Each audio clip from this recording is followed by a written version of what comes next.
Uh, can we start, ma'am? Shibani, ma'am.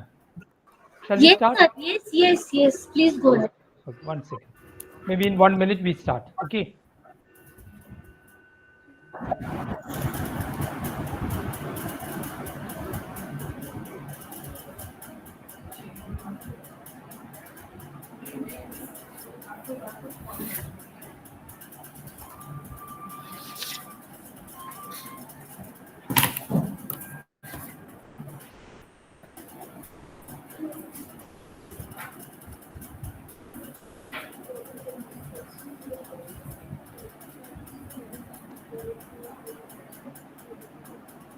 Very good morning to all. And I request everyone to mute. Seems there are a lot of disturbance. Okay.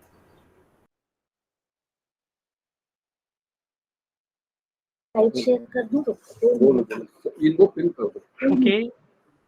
Uh, good morning, everyone. I want all others except the one who speaks to mute so that it can be heard by all. Thank you.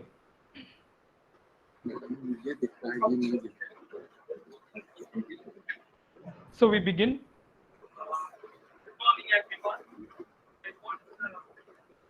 Good afternoon.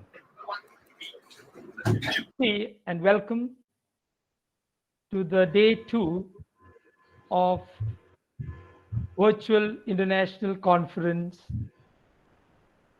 2021, jointly organized by BSS Bhopal and Christ College Autonomous Irinyalakuda.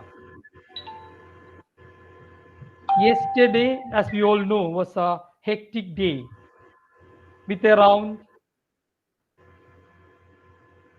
125 presentations, both live and also on video mode. And today, after the plenaries, we will have the remaining 125 presentations on video mode and the live.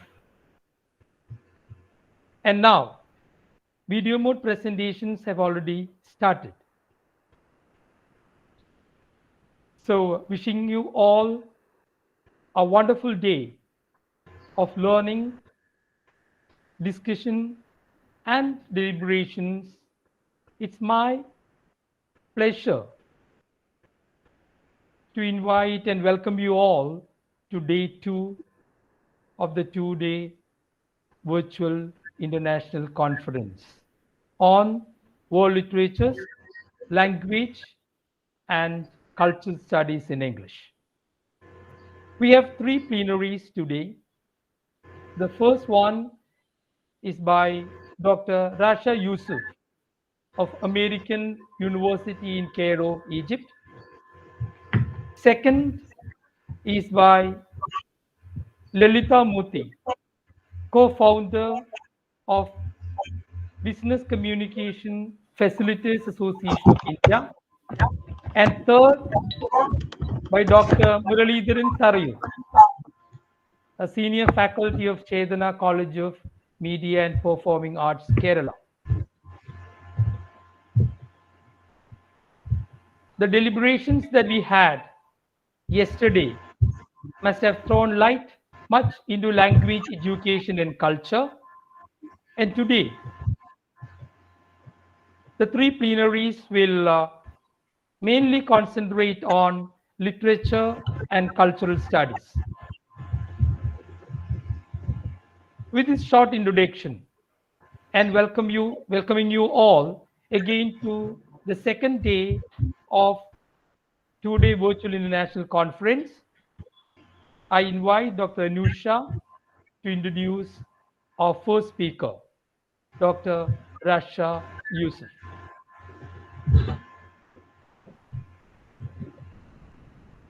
Hello. Hello. A very Good good morning to morning. everyone. Good morning, ma'am. A very good morning to everyone. I'm Dr. Anusha Matthew, Department of English, Christ College, Kerala. With great pleasure, I'd like to introduce today's first speaker, Dr. Rasha Yusuf. She is a lecturer of American Literature, Upper Egypt Project Manager for Training Sector 2. Dr. Rasha Yusuf comes with more than 18 years of teaching experience as a lecturer at a number of Egyptian universities and as a project manager of Upper Egypt sector in New Horizon, Egypt. Dr. Rasha Yusuf developed and built her career through teaching English and soft skills to students. She had trained more than 15,000 students all over Egypt. She was the trainer's supervisor in Upper Egypt too. And she is TOEFL and IELTS holder. With great immense pleasure, I welcome you, ma'am, to the two-day International Virtual Conference. I'm really proud, and from bottom of my heart, I extend my warm welcome to each and everyone gathered here, and especially to the first speaker of the day, Dr. Rasha Yusuf. Thank you. Thanks a lot, Doctor, and thanks to Dr. Faris, and really so pleasure to be with you today. And good morning from Egypt. It's a great honor to Egypt to be a part from this great conference concerning literature. First of all, let me share my presentation. Just a minute.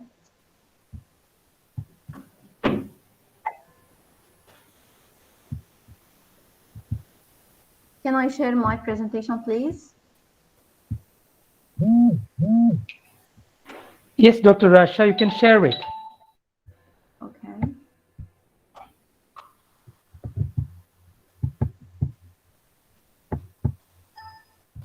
So, do you see the presentation? No. See, you'll have to share it from the third icon, the third button Is it in the form of an arrow. Is it okay now? Yes, I do share. I do share for the presentation, but Maybe you can stop does it sharing and share it appear? again. See, it's not seen, ma'am. You can just stop Trying and to share it share it again. again. Yeah, that's better.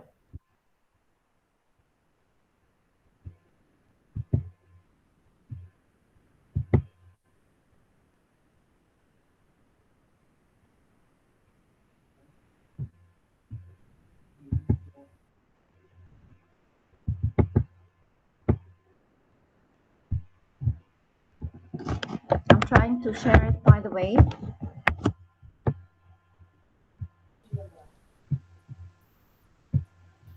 Uh, Dr. Rasha, could you just switch on your video? Is it okay now? Is it okay now? I'm sharing my screen. Is it okay now? No. Yeah. Now we can see it. We can see it now. Okay. Right. Okay. First of all, as I told you before that, it's a great pleasure for me to be apart from this great conference concerning literature. And my topic today will talk about Chicanism. Chicanism, the Chicana feminist poetry movement in the contemporary American literature. Being of Mexican background, being Indian looking, being a female, coming from a working class background, and then becoming politicized in high school, that was my direction. I was a Chicana protest poet, a complete renegade, and I continue to write that way. This is quotation from Anna Castillo, Massacre of the Dreamers. But what will be the Chicano movement in poetry and what does it mean? Mexican American history and the struggle for equality and identity. Statistics concerning the composition of and socioeconomics of the American population depends on the American Bureau of the Census, the U.S. racial forces of her people that have oppressed her. As Inzaldua says, renaissance or resistance begins individually but must also expand to the Chicana collective.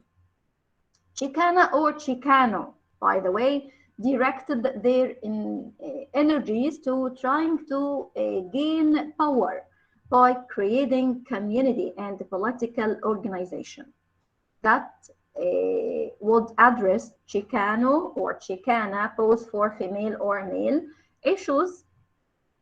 And these organizations include the Mexican American Movement, the Association of Mexican American Educators, the Political Association of Spanish-speaking People, and the League of the United Latin American Citizens. The term Chicana, as I said before, Chicana concerned with female here. Chicano with O, concerned with male. So the term Chicana here was coined during the Chicano movement by Mexican American women who wanted to establish social, culture, and political identities for themselves in America. Chicano refers to a woman who embraces her Mexican culture and heritage, but simultaneously recognizes the fact that she is an American. It is a self-selected term that usually applies to those Mexican American women who acknowledge a dominance of males in society and a history of discrimination and neglect imposed household and the workplace. Moving to Ana Castillo, or talking about Ana Castillo, according to Ana Castillo, and by the way, this is a Mexican American poet, the term Chicana or Chicano is a political term. It was an attempt in the last 20 years to label or categorize a politically conscious person of Mexican descent and sometimes of Latin descent in the US.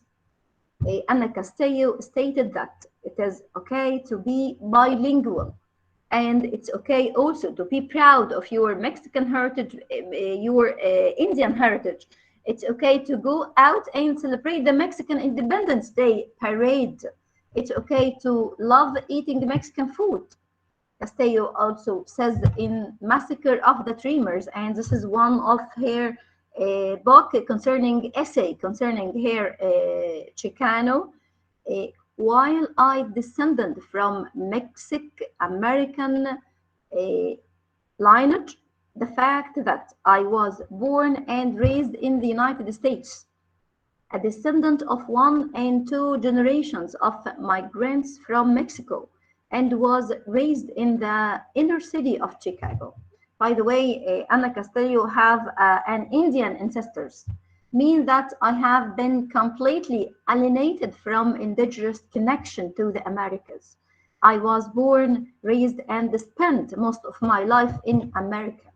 So Castillo chose the term Chicanismo, and by the way, the term Chicanismo is coined and invented by Ana Castillo herself. The term Chicanismo chose the term Chicanismo not because she wanted to exclude those that are not Mexican American, but to include the activist political ideology of Chicano or Chicana. She deliberately uses the X. By the way, when we linguistically explain the word Chicanismo, she deliberately uses the X in the spelling to pay homage. Chicanismo, it will pronounce it Chicanismo, to pay homage to their indigenous roots by incorporating the national language of the Mexican and their usage of X in their language. Chicanismo is a term created by Castillo herself to refer to Chicana feminism. Castillo employs the term Chicanismo to show that feminism is a term. Feminism, here we have a difference between feminism, womanism, and Chicanismo. Here are 3 trends concerning literature or concerning poets or poetry movement. Feminism is a term which is mainly concerned with white women, not for Mexican women. So she had to use a word that reflected their experience.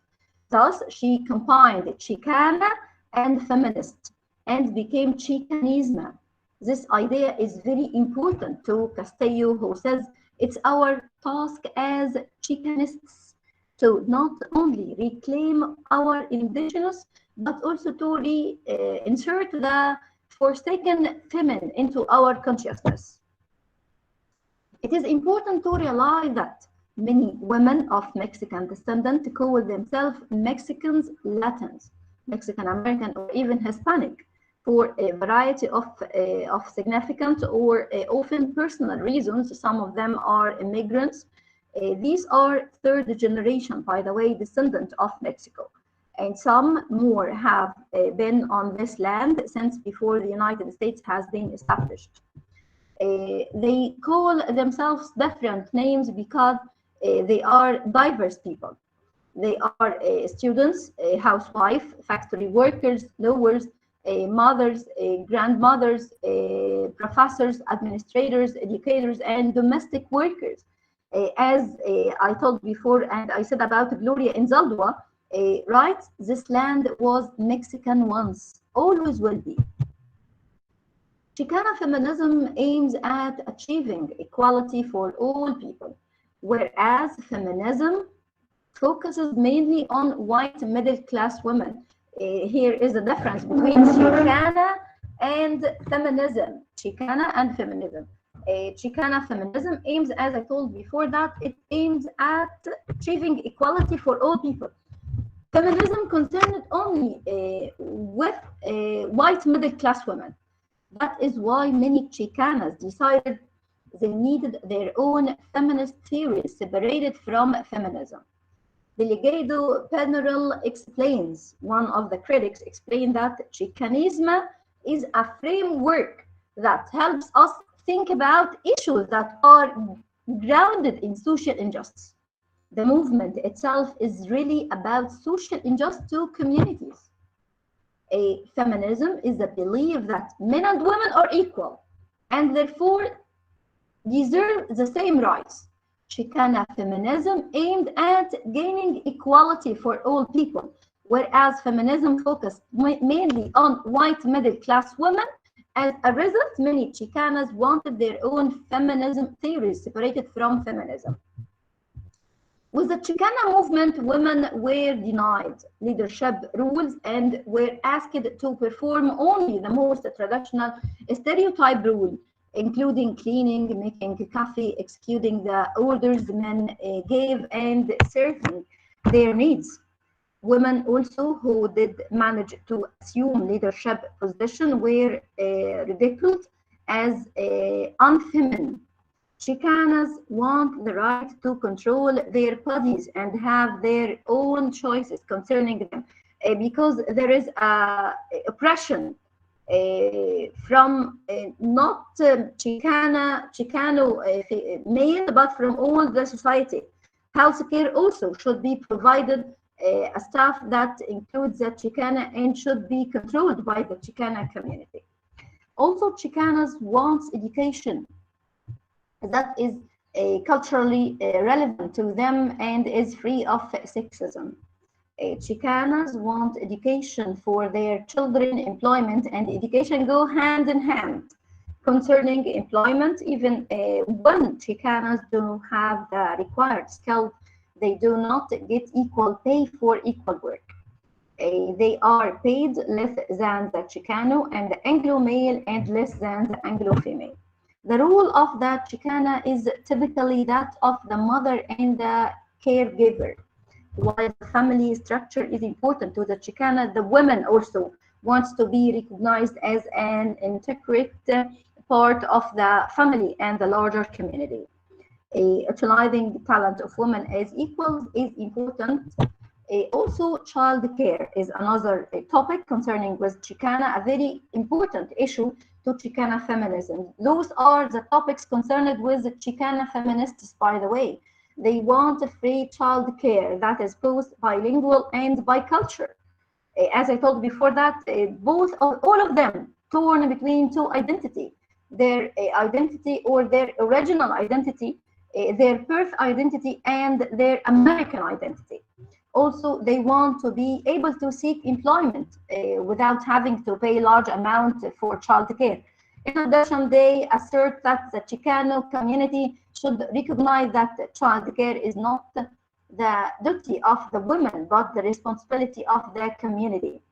Rape and abuse to women must always be taken seriously. Domestic abuse is not the right of the husband, by the way. Men must respect their women. It's important to the government that the Chicano community and the government should take these issues seriously and take a firm stance against rape and violence. What will be the topic or Ana Castillo contribution to Chicana women? Ana Castillo, as I said before, is a protest poet. Ana Castillo protests against oppression and the marginalization of Chicana women. And this protest can be felt in the disapproving satirical tone of the poems in which she exposes the unfair way women were treated by Mexican males. In one of her poems entitled No Dogs or Mexican Allowed, Ana Castillo exposes the way she and her mother were treated in a restaurant by saying, this is the poem, we were on our way to Laredo from Chicago.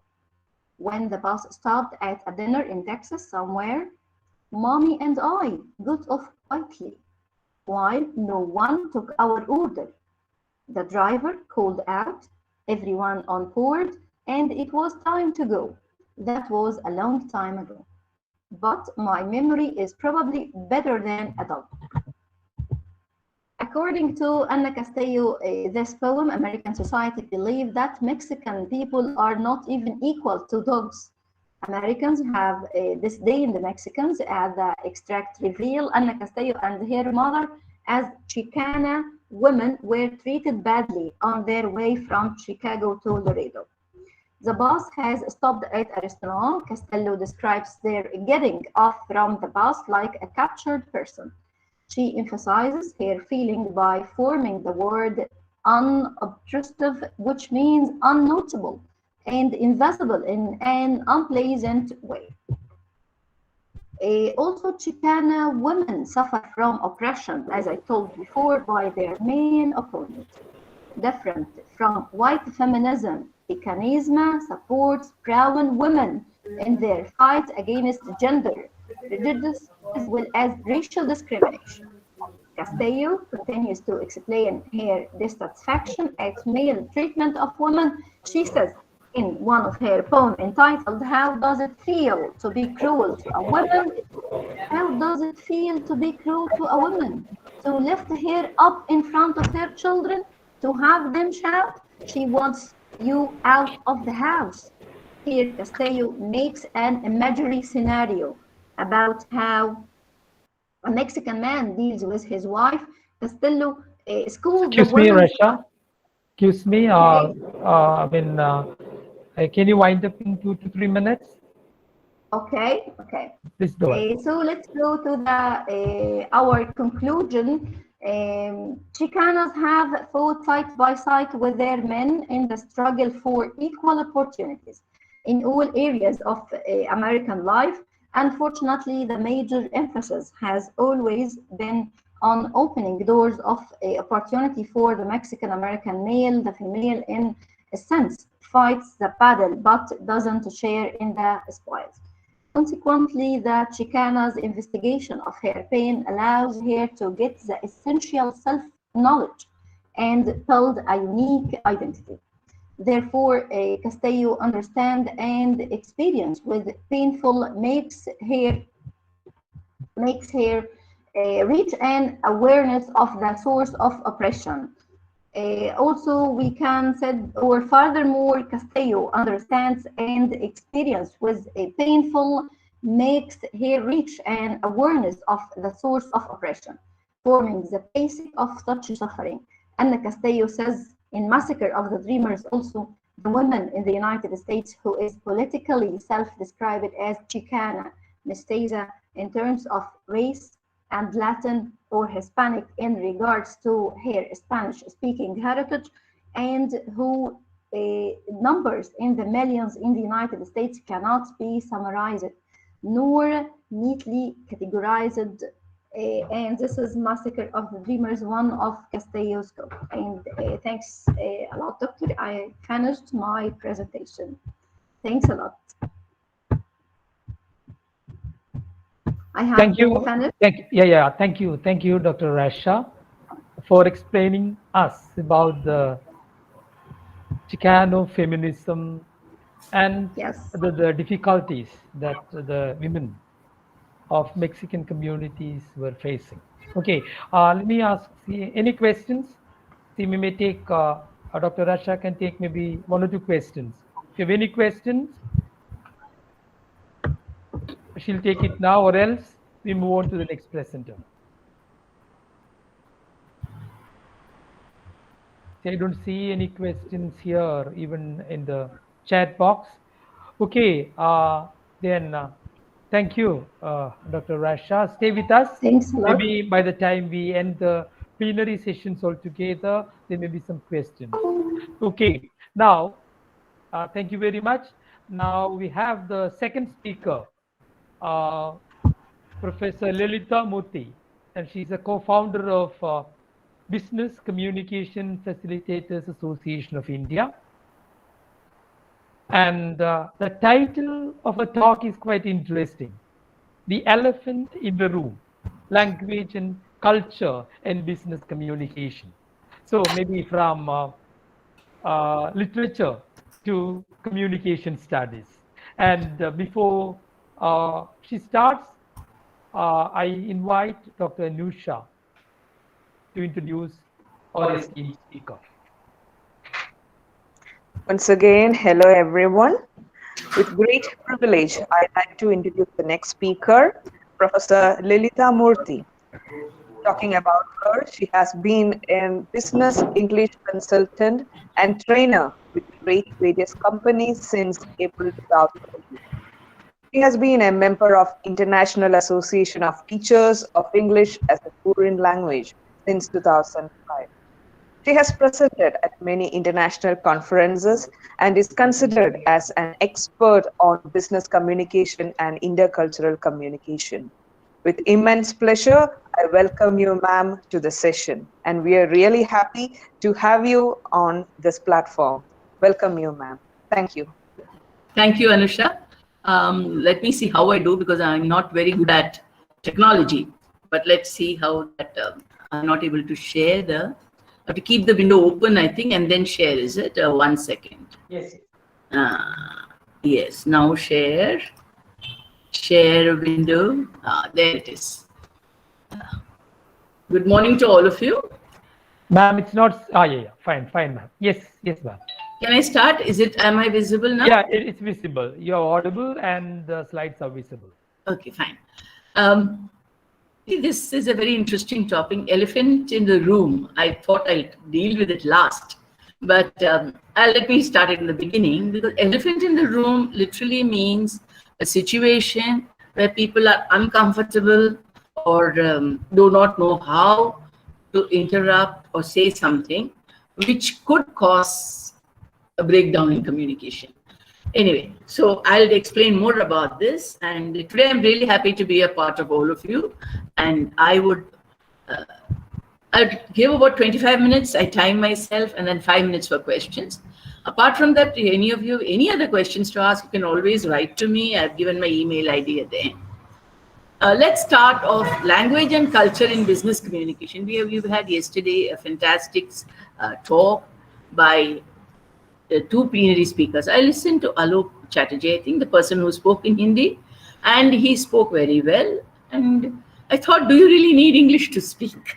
So therefore, anyway, I'm going out with how does culture affect language? I think we all really don't need to know that, because Indian culture, England English is a living proof of how a culture has affected a language and use, and how the language is changed. And we are today very proud to have a new variant of English, which we call Indian English. Like you have an American English, you have a British English, you have Australian English. Indian English is a recognized variant. And this is very interesting for many reasons. When I started training in corporates in 2002, many of us, we had to tell people on how they should interact so that the client understands them. Today, I find the slow shift with people now trying their best to understand Indians. And to a large extent, I think we need to give a credit to this for globalization. Before I say, I chose this book on Indian English because it says entry from backside only. Hazar Fundas of Indian English. Now, Hazar Fundas, Hazar is not an English word, Funda is a short word. Hazar Fundas, this is what has happened with Indian English.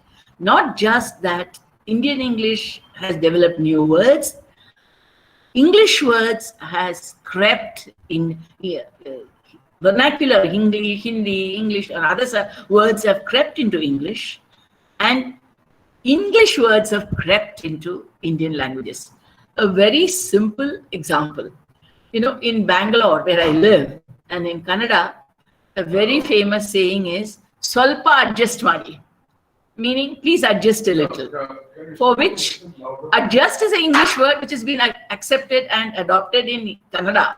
Just like you say, tension mat lena. Tension is an English word and it has crept into Hindi. Super, super. In Tamil they say, super is an English word which has crept into local languages. So Indian English has assimilated into our languages, into our blood. And so we talk a hybrid language, well understood and by a lot of Indians, but maybe at business, there may be a problem. Now let me come to the slide which says, Indian English, I am a very proud, I do not believe in elitist. Earlier, Indian English was considered elitist.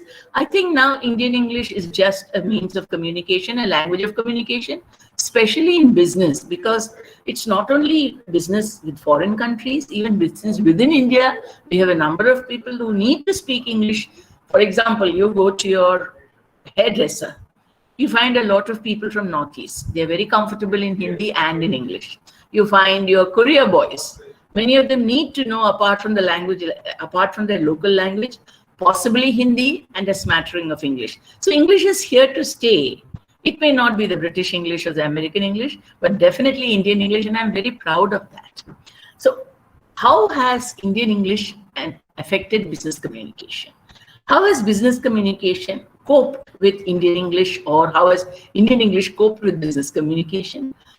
Historically, there have been two major influences. One was the globalization, and with the IT, Indians, especially software engineers, moving all over in the world and interacting with global businesses on almost a daily basis. So they had to speak in English and all their interactions, but which English? This is a thing which I presented. Which English do we speak? Do we speak Indian English? What do we do? And how do they lead to miscommunication?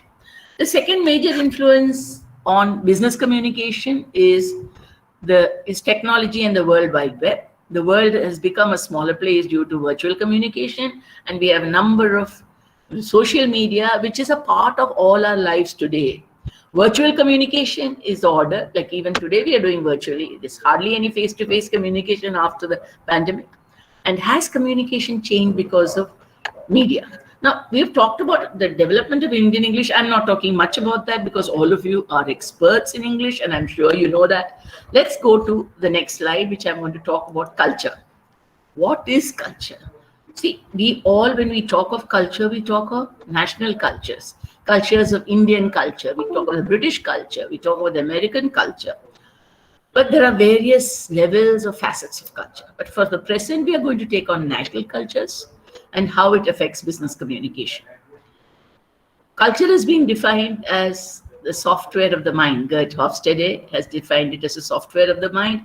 One of the greatest, I would say, greatest persons who have done a lot of research on culture, Gert Hofstede, he spoke of it as a software of the mind. And culture influences almost all our actions. If you think of culture as an iceberg, only 10% is outside and 90% is inside water. So what do you see whenever you meet someone from a different you first differences you find are the linguistic differences, how language change different, how dress is different, how the way you eat is different, the number of things which can be seen overtly. But today I'm only going to take on how culture influences the way we communicate. So linguistic differences is apparent for most people, the way you use words, etc. Communication styles, once you go a little deeper and a little more interaction with a person, you find communication styles are different. For example, Indians are indirect communicators. We do not directly say what we want to say. We probably use an indirect method. If I can share a story, mostly this was one of the complaints of many foreign clients. They said, why don't they say anything? Why don't they speak up? Why don't they say no? We find, as Indians, we find it very difficult to disagree. Very difficult to say something which can hurt the other person. And we say it in an indirect manner. Can you complete this by Friday? Yes, but Friday I'm taking off because it's my son's birthday. You've said yes, but. Whenever you use yes and but in an Indian context, it's mostly no. So, but when you say yes in an American context, it's yes is yes. So communication styles are different. Deeper is the behavioral issues. For example, we all have deference to older people. We hold people of higher authority in respect, and we wouldn't like to say, for example, something against what that person is saying or something contradictory to what the other person is saying. This is a behavioral issue. Now, coming back, I'm going quickly because I want to cover quite a bit. Generally, linguistic differences has been the way words are pronounced, where you don't understand what other person says. And there are use of idioms. Idioms are very difficult to actually understand unless you are familiar with the literature of that particular country. For example, a simple example, it's almost happened about 16 years ago. I was training in a company where the manager called me one day and said, can you explain what this is? The email from the client said, good, what a shame you had to miss your SLI due to no fault of your own. Good, what a shame, followed by what a shame. The person who received, the software engineer, did not understand why they should say what a shame, because he had interpreted it as shameful. What a shame, instead of considering it what it actually means, it's unfortunate. Unfortunately, you had to miss a SLA. What he interpreted was, it is shameful that you had to. So the complete sharam ki baat hai, the complete tone of the mail changes if you misinterpret an idiom or a phrase. So this is very common, used to be, and now of course we use our own idioms. So things have changed a bit, and we use a lot of hybrid language. Hazar fundas. I was wondering what hazar is, thousands. Funda, fundamentals. So hazar fundas, tension. I can't take tension. I can't handle tension is the right way. You can't say I can't take tension, because tension nahi lena. And we directly transfer from our mother tongue, which can tell you a story which I'm going to tell later, because I was in a customer service person had actually contacted me. I had complained about something, and during the course of our conversation on the phone, he asked me, Madam, what is your good name? I just couldn't resist. I said, nobody has a bad name. So he said, what? Nobody has a bad name? No, ma'am, but how do I talk to them? How do I ask a person's name without sounding impolite? Because in Hindi, aapka shubhna is a very polite way of asking a person's name. But in English, you don't say, what is your good name? You say, may I have your name and other details? This is for my records. I mean, you had to say something very different, but we directly translate from a mother tongue on what is polite, and therefore get into situations which are definitely not polite. That takes me to the next slide on communication differences. Concept of politeness, I've already said, is different for different cultures. In our culture, what is considered polite, it may not be considered what is polite in another culture. I have my daughter's lived in the US for a number of years, and her daughter, though of Indian origin, is very American. One day, she was explaining something in a call, and my husband interpreted and said, She said, Tata, don't you know it is impolite to interrupt? Imagine a young child of 8 years talking like this to an old man of 70 plus. Everyone around was shocked, and my daughter said, you can't talk to your grandfather like that. But she said, he's interrupting. All I told him, don't interrupt. The thing was, the difference on the way you talk between and to an elder is again very, very, it is very, very Indian or very, very cultural. So greetings is another thing which I found very, very interesting. When I first went to Singapore, and an Australian girl suddenly said, oh, what? How are you going? I turned around and said, by MRT. So my daughter says, no, the person who was with me says, no, she's asking you how you are. In Australia, it is like we say, how are you? How have you been? It is common to say, how are you going? I mean, similarly, how are you doing in the US? I mean, I'm told in Malaysia, though I cannot say, have you eaten it yet? For example, in Karnataka, in Bangalore, they say, Uta aita, Nashta aita. That is a way of polite greeting. It doesn't mean you have to say what you had for your breakfast or what you had for your lunch, etc. So these are the communication styles in what you only get to know once you start interacting more and more with that particular culture. So the third is, of course, behavioral issues, which are deeply rooted in our culture. For example, projecting oneself, very often, till now things have changed, are slowly changing, but all of us find it very difficult to talk about yourself, say, I did this, I did that, I'm good. It's very difficult for us to say this. And many cultures have this difficulty of projecting yourself. Many Eastern cultures, like Thai, they cannot project themselves. So this is something we need to learn from Americans who are so good at managing themselves or projecting their achievements. So even in meetings, when there used to be a multicultural meeting, Indians never said, oh, I did this, oh, it's my duty, I did this. Never thought that what they did was so great that they should project themselves. So projecting themselves is a deeper behavioral issue, which we need to teach, or we need to teach our youngsters that without sounding boastful, they should be able to talk. Concept of time, I'm not going through it because I think you already had a lesson in that. We always overshoot the time given to us. A lot of cultures do that, Eastern cultures, and that's a different thing. And taking ownership, something goes wrong, we would always like to have our back protected. We said, we'll ask our bosses how to do it. Can you do this in tomorrow? Let me ask my supervisor.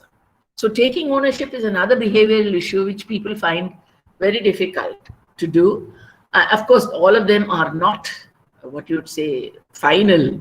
Things keep changing and people keep changing, etc. Now, the next slide. I'm just taking up. Sorry. Next slide is, culture. I said that national culture, you have different levels of culture. You have occupational culture, organizational culture, generational culture. So people of different occupations may have different meanings of words, different way in which they behave, different ideas of politeness. For example, the word showstopper.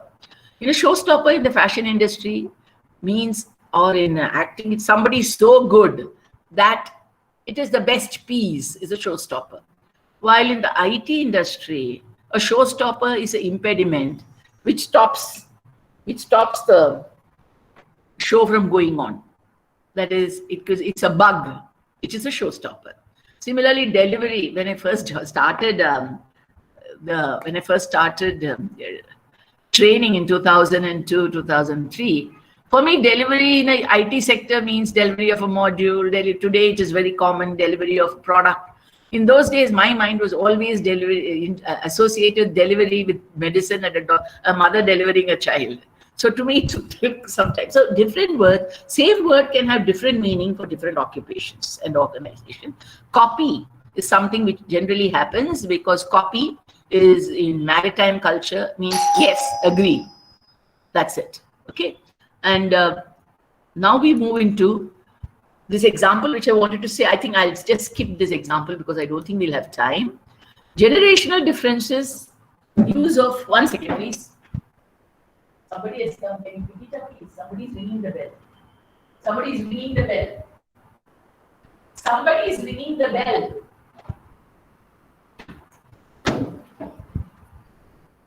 Sorry.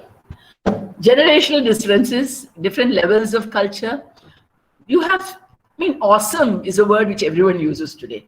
Awesome is not a word, I mean, it took me a long time to get used to it. 10 years ago, it wasn't there.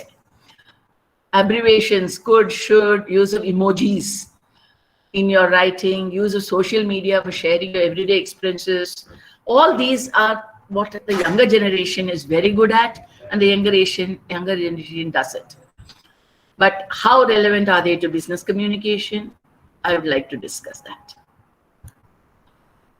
Finally, let me talk about literature in business communication. Why is literature important in business communication? Literature is important because you understand all your idioms, phrases, etc. only if you have understood the literature of that, you've read the literature of that country. For example, what a shame, I already said, break a leg. Break a leg is saying, okay, all the best for your performance. So break a leg, unless you've been and read a bit, you wouldn't know that it means all the best. So similarly, like this, literature is so important. So let me come back to generational. What are the changes we find today? Here I'll do. There has been a shift of business from the Western to the Eastern hemisphere. Today, China, India, Vietnam are all very, very growing businesses, while businesses in Europe have had a disadvantage and they've fallen. They are not doing so well, except for the US, Britain, it's not doing well, etc. According to our Prime Minister, India has three main advantages: democracy, demagogy, and demand. Democracy, I have not ordered. Why is this person troubling me? Okay. Democracy, we are a democracy. We have a huge population, which is extremely good. And demand, our demand is quite a bit. As you know, today, I read in the paper, Accenture is recruiting 70,000 freshers. TCS and Infosys are recruiting around 30 to 40,000. So it's a great demand and a great opening for jobs in almost all industry. And since Indians are found all over the world, many people have tried to understand Indians, and Indian culture itself has undergone a change. And people are now have a sincere attempt to understand India, and therefore we, I think, are in a better position today. So how does it affect communication training? English is still relevant as it connects us to work, but English for soft skill, like personal branding, talking about yourself convincingly, those things, those soft skills are more important. Ability to engage with your audience, have an in-depth knowledge, etc., more important than language per se.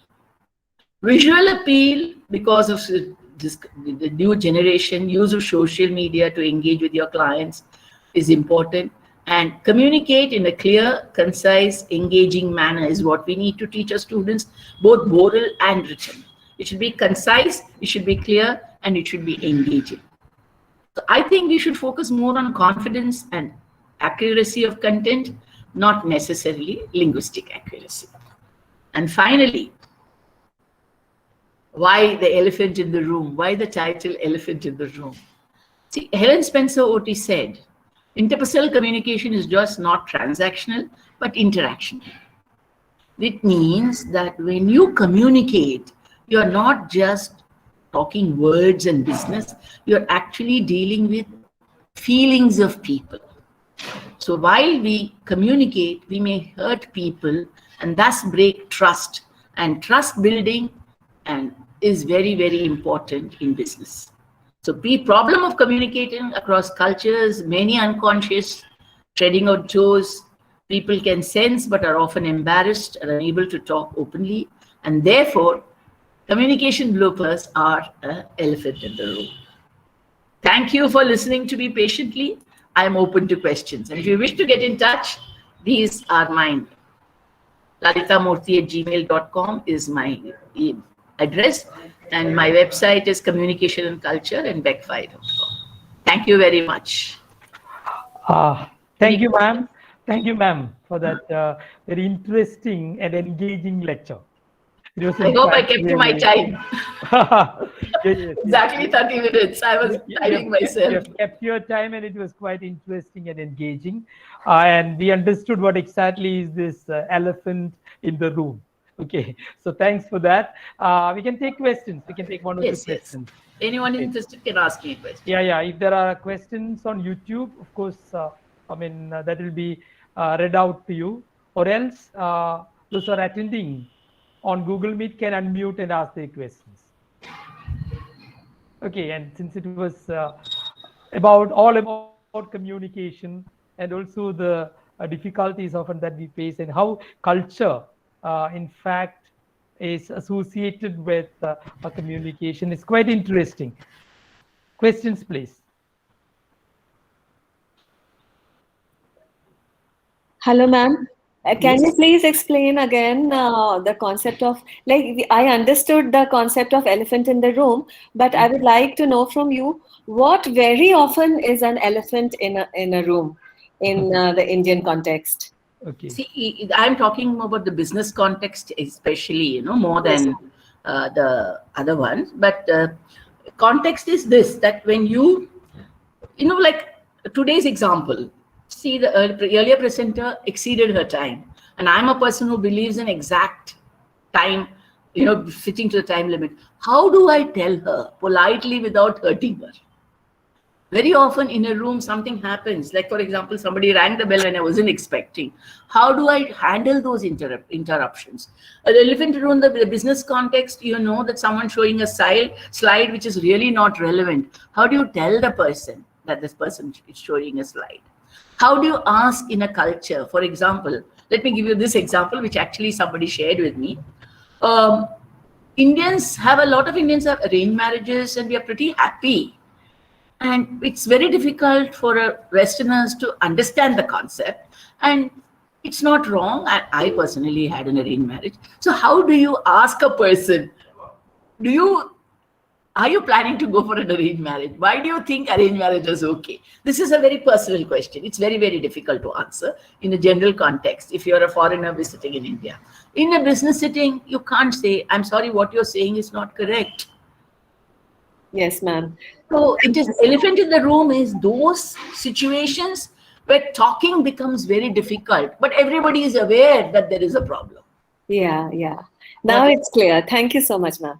Yeah. Anyone else?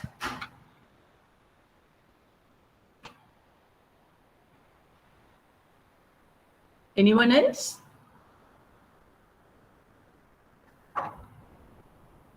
Thank you, Dr. Varghese. If there are no questions, then... Hello, ma'am. Yeah.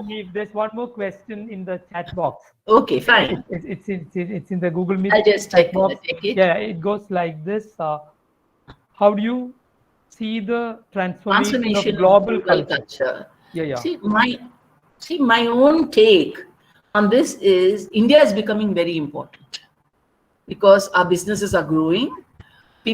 Sheer demography, the size of the country and the youth population who are willing to work. The Indian concept of jugaad and giving solutions when some problem exists, we find some solution. We may not have started with it, but we find some solution. So all these are actually considered innovative. I think India is becoming an important part, and languages per se or English per se may not be important that much. For example, our Prime Minister speaks in Hindi. So what? The Chinese Prime Minister speaks in Chinese. The industry is shifting from west. The hub, I would say, of growth is shifting from the west to the east. India and China are growing. India more because I think we are a democracy. This is my belief. And I think that you're all in a very exciting time to live in, where India is important. People want to know more about India. Earlier, it used to be that we had to explain to the Europeans or Americans. But America is so full of Indians, so it's not difficult. I feel basically you should be able to communicate clearly. You should have depth of knowledge in whatever subject you're doing. It could be teaching, it could be IT, whatever, and you should be able to say no if you don't know and learn. I'm sorry, I don't know this, and be adaptable to change. This is what I feel, and I think we are doing very well. This is my belief. Thank you, ma'am. Thank you for answering that question. And I think our next speaker is ready. Thank you. Thank you very much, everyone. Thanks. Thank you very much, ma'am. And our next speaker for the day is Dr. Muralidharan Arayal, and he's a senior faculty at Chedana College of Media and Performing Arts, Kerala. And we have very interesting topic from him, the locating culture, English studies and post-coloniality. So naturally, Muralidharan sir is a veteran in this field, one who has gone to bring home to study cultural studies. So we are very happy to have him with us. And now over to Dr. Anusha to introduce the speaker. Hello, everyone. We are moving to the next session of the second day of the International Conference. And with great pride and privilege, let me introduce the next speaker. He is none other than our alumni of Christ College, and Dr. Muralidharan Arayal is presently working as senior faculty in Chedana College of Media and Performing Arts, Thrissur. For more than 30 years, he was a member of faculty and later the head of the PG Department of English, St. Aloysius College, Thrissur. He had held the position of Professor of English at various universities, including Libya and Ethiopia. He has also taught brief stints as visiting faculty in Manipal University campus in Dubai, University of Chicago, and Department of Sociology in Delhi University. A former student of Christ College in Yalakuda, Dr. Arayal did his PhD on literature and cinema at Hyderabad. He did a postdoctoral project on post-colonial studies at UK. Later, he was a Fulbright Senior Scholar at the Center for Study of Gender and Sexuality in New York. He had published more than 40 research papers in academic journals and anthologies. We are really proud to have you, sir, on this platform, and with great privilege, I welcome you, sir, to the session. Thank you. Over to you, sir. Thank you very much for all the nice words you have said about me. And I feel that I should start with an apology because at least for those people who are in India, this is lunchtime. And I'm sure most of you must be really hungry now, but I'm going to keep you here for some time. But I start with a promise. I shall keep my talk as brief as possible so that you won't have to stay hungry for a very long time. And without mincing words, let me get into the topic I have announced. My paper is titled Locating Culture, English Literature and Postcoloniality, Indian English Literature and Postcoloniality. And I was just listening to the previous speaker. I mean, a very erudite and fantastic presentation she was making on culture. And after listening to her speech, I even started wondering, am I going to kind of destroy the kind of pleasure she has given to you, because she has spoken about culture in glorious terms. But when I speak from a perspective that is located in cultural studies, I might have perhaps assumed a slightly critical view sometimes of the very word culture. Because I refer to cultural studies as a distinct critical perspective that emerge in literary, and social studies during the 1970s and 80s. And in fact, we are narrowing it down to one particular university, that is the University of Birmingham, where I was also fortunate enough to be an alumni later.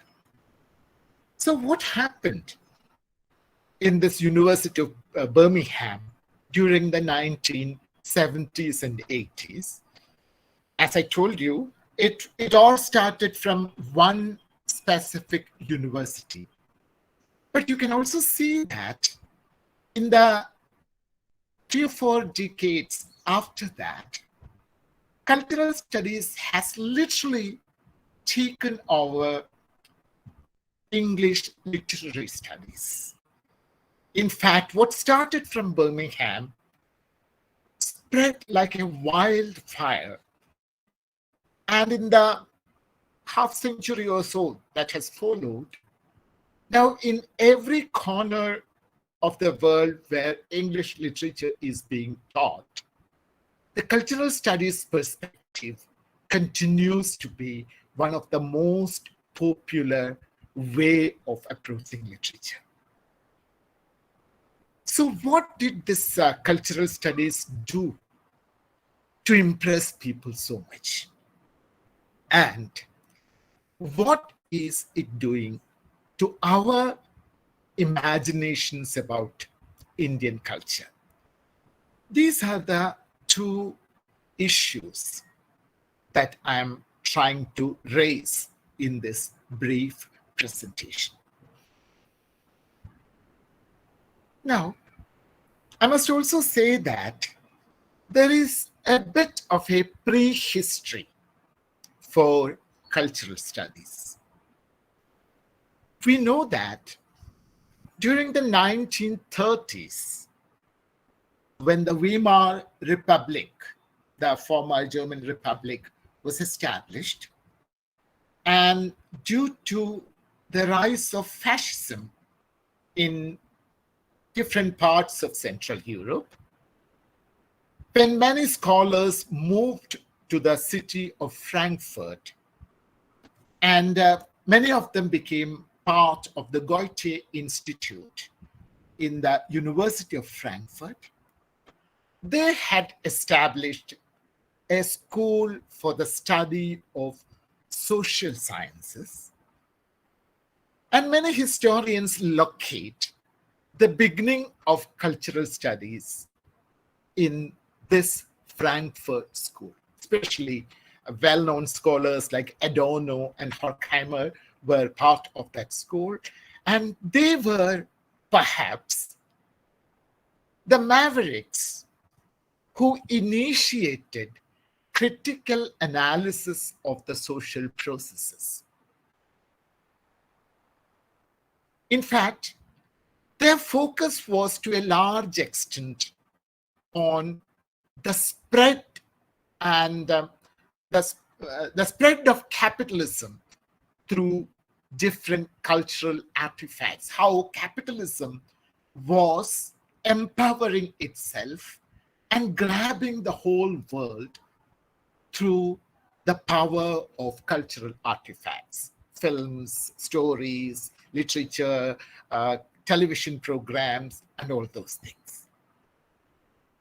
But as we can imagine, this was followed by the rise of Nazism in Germany and followed by what is now known as the Second World War. And some of the best scholars in the Frankfurt School could not continue to work. And people like Walter Benjamin even had to commit suicide to escape from getting arrested.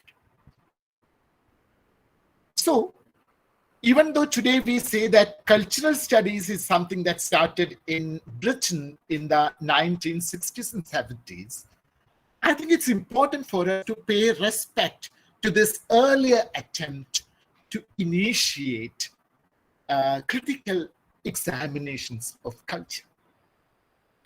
Anyway, what happened during the 1970s in Britain, especially Birmingham. Again, we have to go back a little, having tremendously influenced the direction of post-colonial studies. And what did these Indian scholars do? They initiated projects that started examining the complexity of the cultural situation in India in the post-colonial context, where the colonized was no more seen as a helpless victim. The very existence of the colonized, imitating the colonizer, accepting the value system of the colonizer, becomes a critique, a critical force that questions, undermines the very identity and the very culture of colonialism. I'm trying to put it as briefly as possible. If there are any questions, I can answer later. And very soon, I think the spirit of this post-colonial theory was absorbed by Indian literature in English.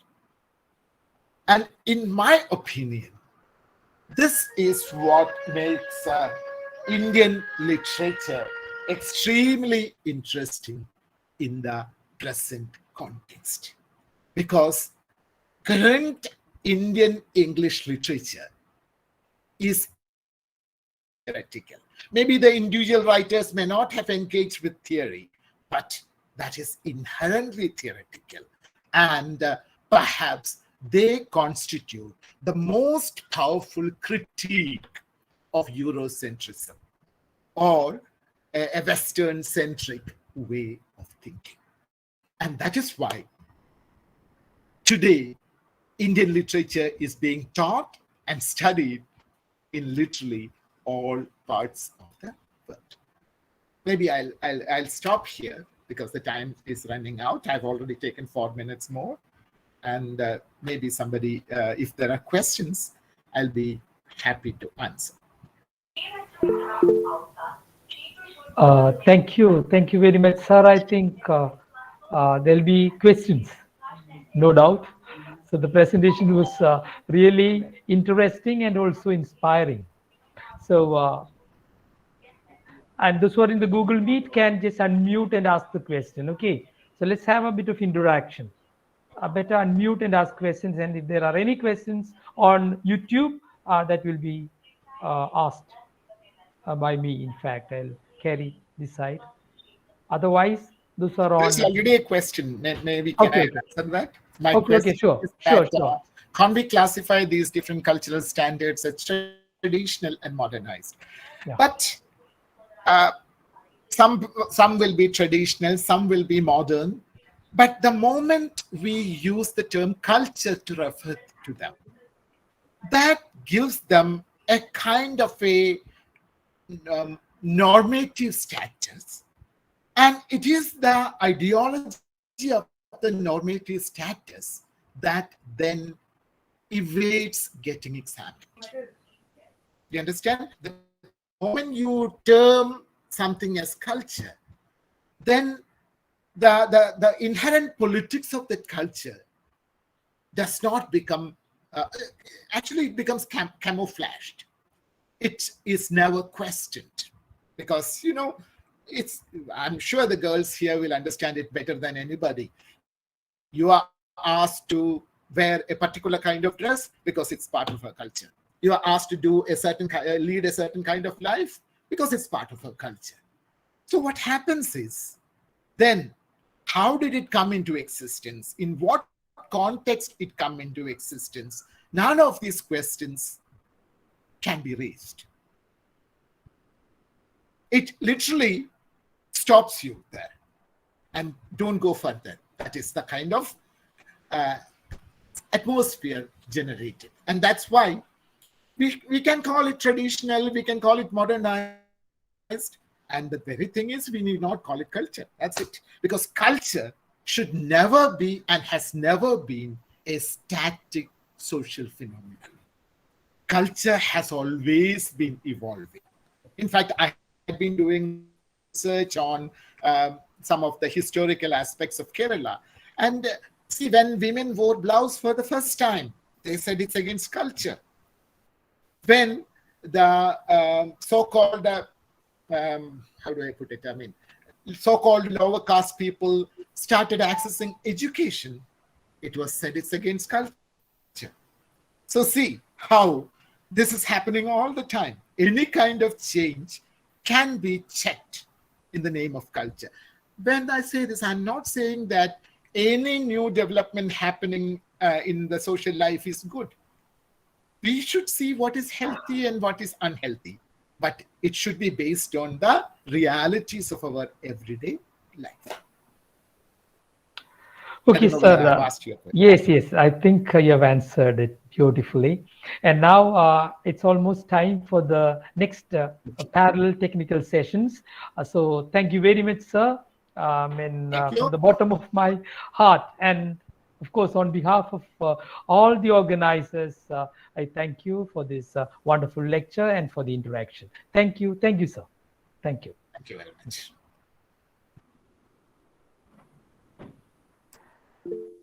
Now it's over to the teacher in charge of the first technical session. So we are, in fact, 10 minutes late. Okay, good morning, Verghese sir. Good morning. Good morning. Sorry, it's good afternoon. Good afternoon. Yeah. Okay. Okay. Shall we start? Yeah, sure.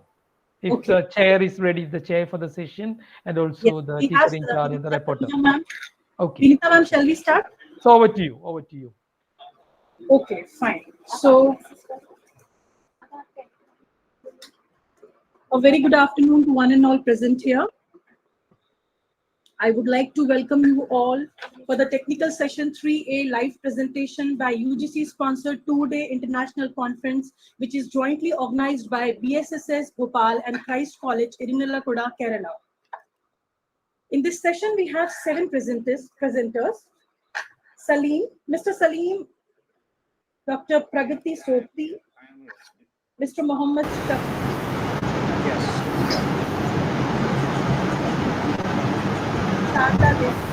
Yes, ma'am. Ms. Prasant, Mr. Vishwanupriya Subhash, and last but not the least, Dinesh Kumar. We have a reporter with us, Ms. Priyanka Joshi. Now, let me take this opportunity to introduce our chairperson for today's session. She is Dr. Vinita Kaur Saluja, is the Pro Vice Chancellor of Mangalayatan University, Jabalpur. She comes with the experience of leading an autonomous college for the last 26 years. A doctorate in English literature, Dr. Saluja is a research supervisor for both MPhil as well as PhD scholars of Rani Durgavati Vishwavidyalaya, Jabalpur. 11 scholars have already been awarded their doctoral degrees under her able supervision, with many still pursuing. Presently, she is carrying out research on cross-cultural communication and actively training students in effective communication and soft skills. She completed a UGC-funded major project on poems and short stories in tribal literature of Madhya Pradesh. Dr. Saluja has many national and international publications of repute to her credit. During her distinguished academic career, spread over more than 2 decades, she has accomplished many milestones and have overcome unforeseen obstacles at various stages. Dr. Saluja has held many important positions in various capacities, both at state and national level. In spite of being a successful administrator as head of the institution, she keeps herself updated in the field of academics. And due to this, she is invited as a resource person at various platforms, both for personality development and communication skills and quality mandate of HIEs. She has recently completed 1-year course in teaching English to speakers of other languages from Arizona State University, USA. Her persevering efforts have been recognized and well rewarded by national awards for academics as well as community service. She has changed the stereotyped image of an administrator and emerged as a successful woman who is soft-hearted, ready to accept challenges, ready to support her staff and students at all levels. Now, I would like to request Dr. Saluja to kindly share her thoughts on it. Thank you, ma'am. Over to you. Ma'am, can you please unmute yourself? You are not audible.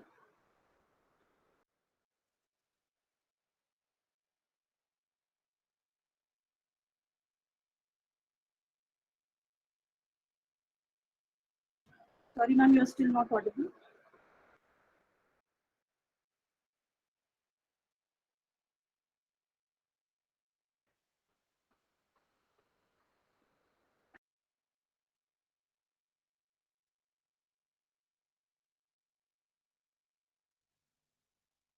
No, ma'am, no voice from your side.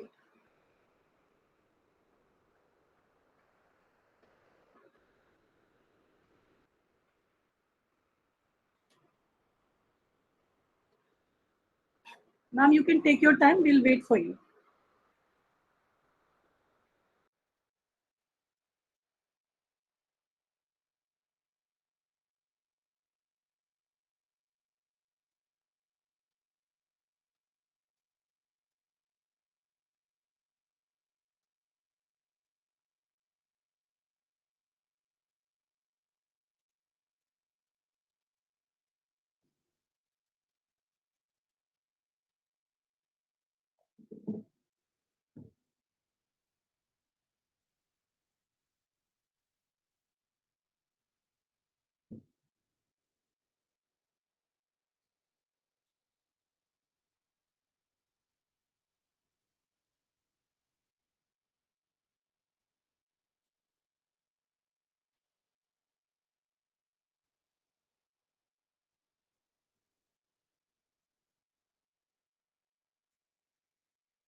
Vinita ma'am, is it sorted? Yeah, can you hear me now? Yes, you are audible. Okay. Okay, I'm so sorry. Actually, I had to switch to my laptop and leaving the desktop.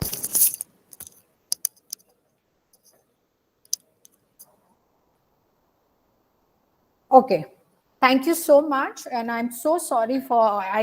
In fact, we were already late to start this session, and here I come with technical glitches. So sorry. Perfectly all right. First of all, let me congratulate both the colleges, the Christ College and Bhopal School of Social Sciences for conducting this conference. Very, very productive and conducted in a very seamless and excellent manner. And I congratulate all the organizing committee and both the conveners. Of course, I'll be telling all this. And without wasting our time, I think we should call the first presentation so that we can, analyze and give the feedback later, right? So I think I'll request Madam to call for the first presenter, the Okay, first ma'am. participant, because since we are getting late for it. Okay, Vinita ma'am. Thank you so much. Now let us head for the session. We have our first presenter, Mr. Salim from English Language Unit, Deanship of Preparatory Year, Prince Sattam bin Abdul Aziz University, Al Kharj, Saudi Arabia. Over to you, sir.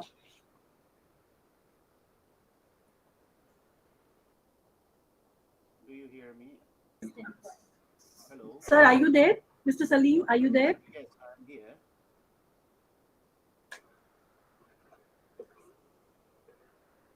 I think he's not here. Let me go with the second presenter. So our second presenter is Dr. Pragati Sopti, who is an assistant professor from the Department of English, Maharaja Ganga Singh University, Bikaner, Rajasthan.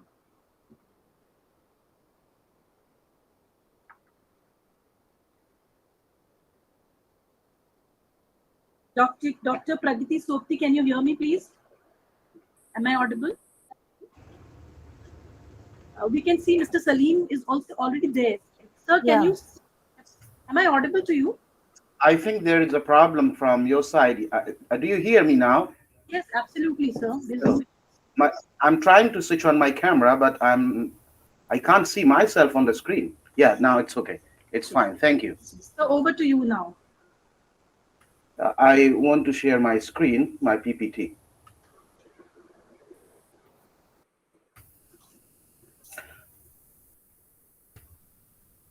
Good afternoon, everybody, all participants and organizers. The topic of my presentation is the emergence of stylistics. I will talk briefly about its evolution and how it branched into many disciplines recently. Stylistics emerged as a result of the stormy relationship between linguistics and literature, literary criticism. This debate between linguistics and literary criticism reached at its height in Fowler and Bateson confrontation, where the former asked the latter that would you like to marry his sister with a linguist? The latter responded, no, I would like to have not a linguist in my family. So this is the height of the debate between linguists and literary critics. Some of these scholars, they came together and they made a truce between both of the camps. They proposed that linguistics models will be used to analyze literary text. Before that, linguists were accused of not having enough competence to appreciate literary value. On the other hand, literary critics were charged with not being capable of handling linguistic data. This is the moment where stylistics emerged, and this was the moment of the birth of stylistics. Of course, it is called a cross-disciplinary approach because it was the result of two disciplines. It focuses on the linguistic properties and techniques of crafts of literary style and their associated functions.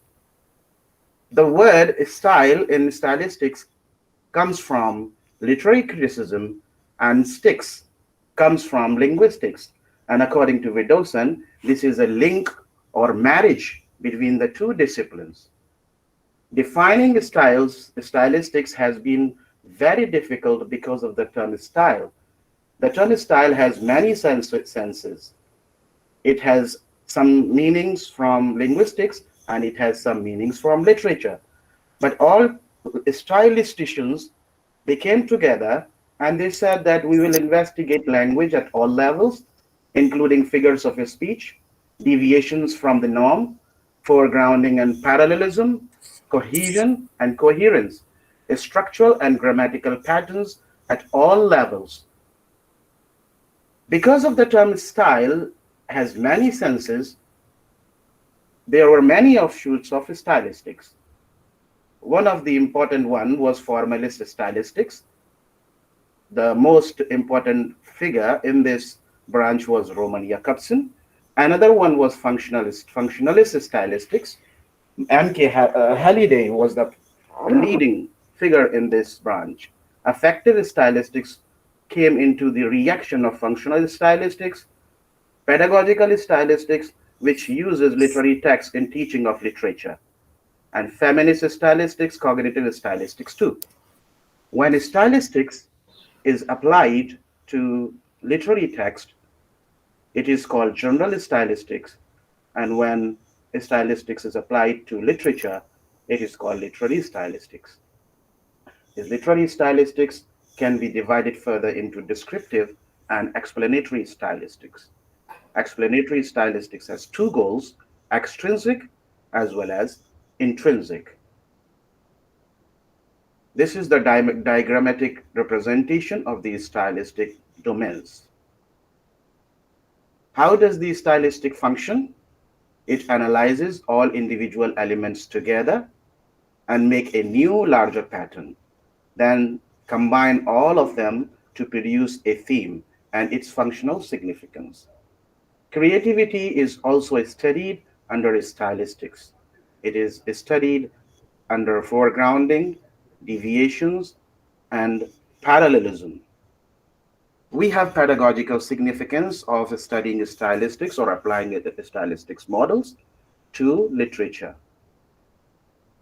It can be useful for readers, for teachers, for text analysts and curriculum designers, and particularly for those who have been preoccupied with other literary theories and criticism, like post-colonialists, structuralists, deconstructionists, historicists, and recently eco-critics.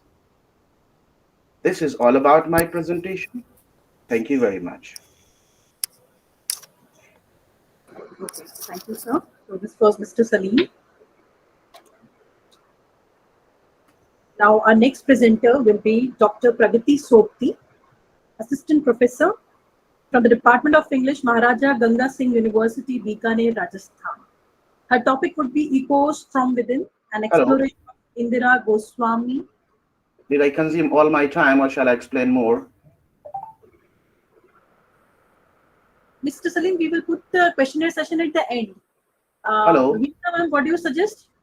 I'm sorry, I can't hear anything. As you feel comfortable, ma'am, if you want to take up the individual after every presentation or whatever you are, how you feel comfortable, that I am comfortable with everything, whether you want immediately or shall I sum up after all the presenters finish? So let me quickly ask, just have a random response.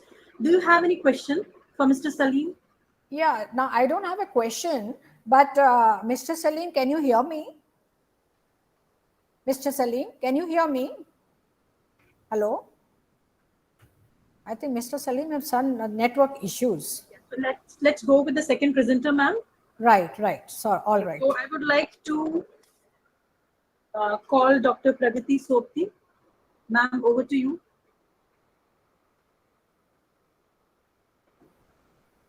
Pragati, ma'am, I think she hasn't joined.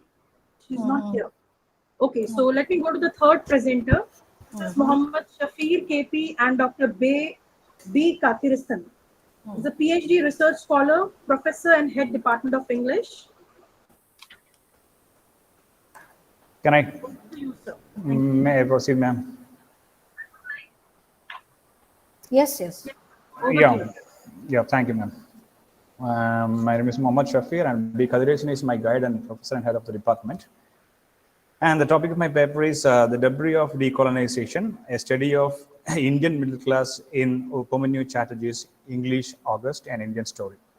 So I'm focusing on the middle class in the post-colonial times. But before that, I have to go back to the middle class life in the colonial times, because in the colonial times, the middle class who joined or supported the colonial empire or British Empire, they enjoyed all the comforts, all the luxuries, and all the reputation and recognition of the British rule in India. They were having better reputation and recognition in the society, though majority of the poor people were against this and they were fighting for their freedom.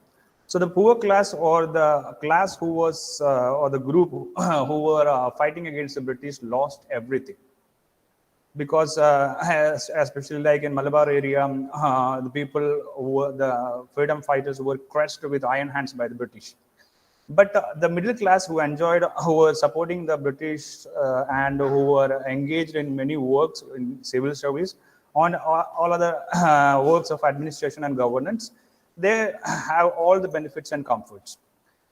But after political decolonization, this middle class who were who was in support of the British Empire, they lost nothing, because the liberated country decided that the system will be the same, and the education system, judiciary, everything will be same. Nobody in the British, Indian British, or employed in the British system lost their jobs.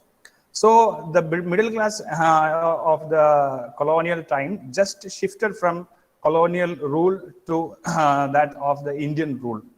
So they just changed the platform, that's all. So what happened to this middle class in the post-colonial times or after political decolonization? They still have culture.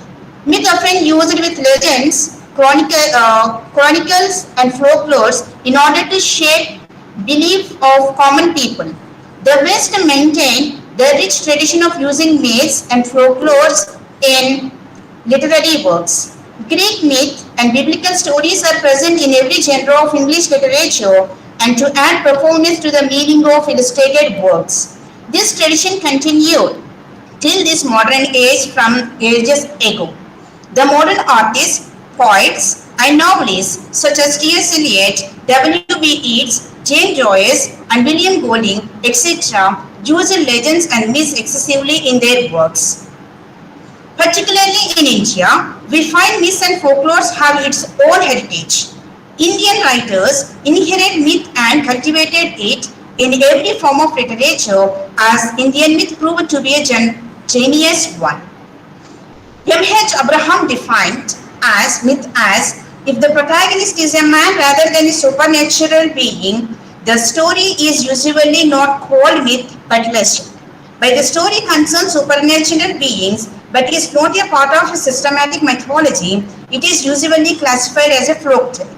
Famous psychiatrist Sigmund Freud acclaimed myths to be the great prominent truth, the precipitation of unconsciousness. Like many are defined in many ways. Coming to the Indian context, in every genre of literature, we find excessive use of Indian myth. Indian mythology served as a mute to writers. Writers like A.K. Ramanujan, Raja Rao, R.K. Narayan, and modern writers like Amish Tripathi, Devadatta Patnaik, Kavita Kane, etc. They used Indian myths in different contexts to their fictional works. These writers retold the stories and revised them for literary purposes. Indian myth proved to be open text and a subject for multiple interpretations. Sometimes myth used to evoke nationalism, and sometimes it is used as a satire against social norms. Ancient manuscripts, Bhagavad Gita. For the interruption, we are left with 1 minute. Kindly conclude. Okay. So I would like to conclude that myths has a very long and ancient relationship with literature, and in case of Indian literature, they are present directly or indirectly in the Indian novels, poetry, and non-fictional work.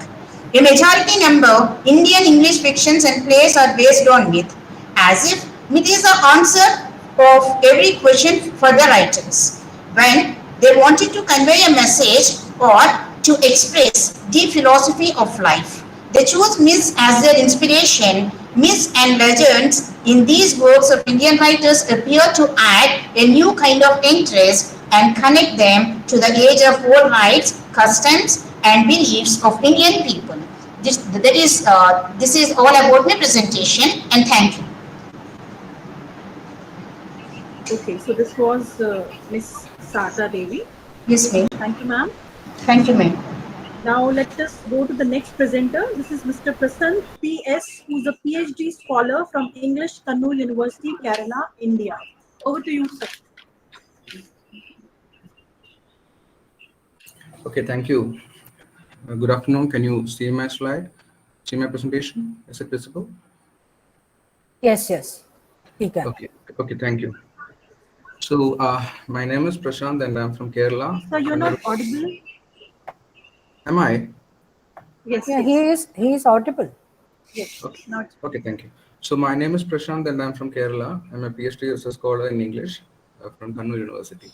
So, the title of my paper is Legitimizing Aboriginal and Foreign Inclusive Narratives, Dr. B.R. Ambedkar's Interventions with Myth and Knowledge in Contemporary Nationalist Discourse.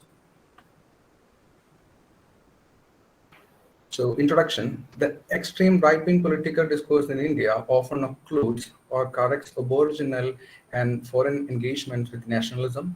The mainstream Savarna ideologue seldom appreciate Western discourses that highlight secularism and anti-patriarchal practices.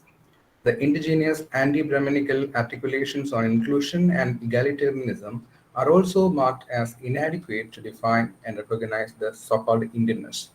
The present paper attempts to read the political interventions of Dr. B.R. Ambedkar in the discussion of nationalism.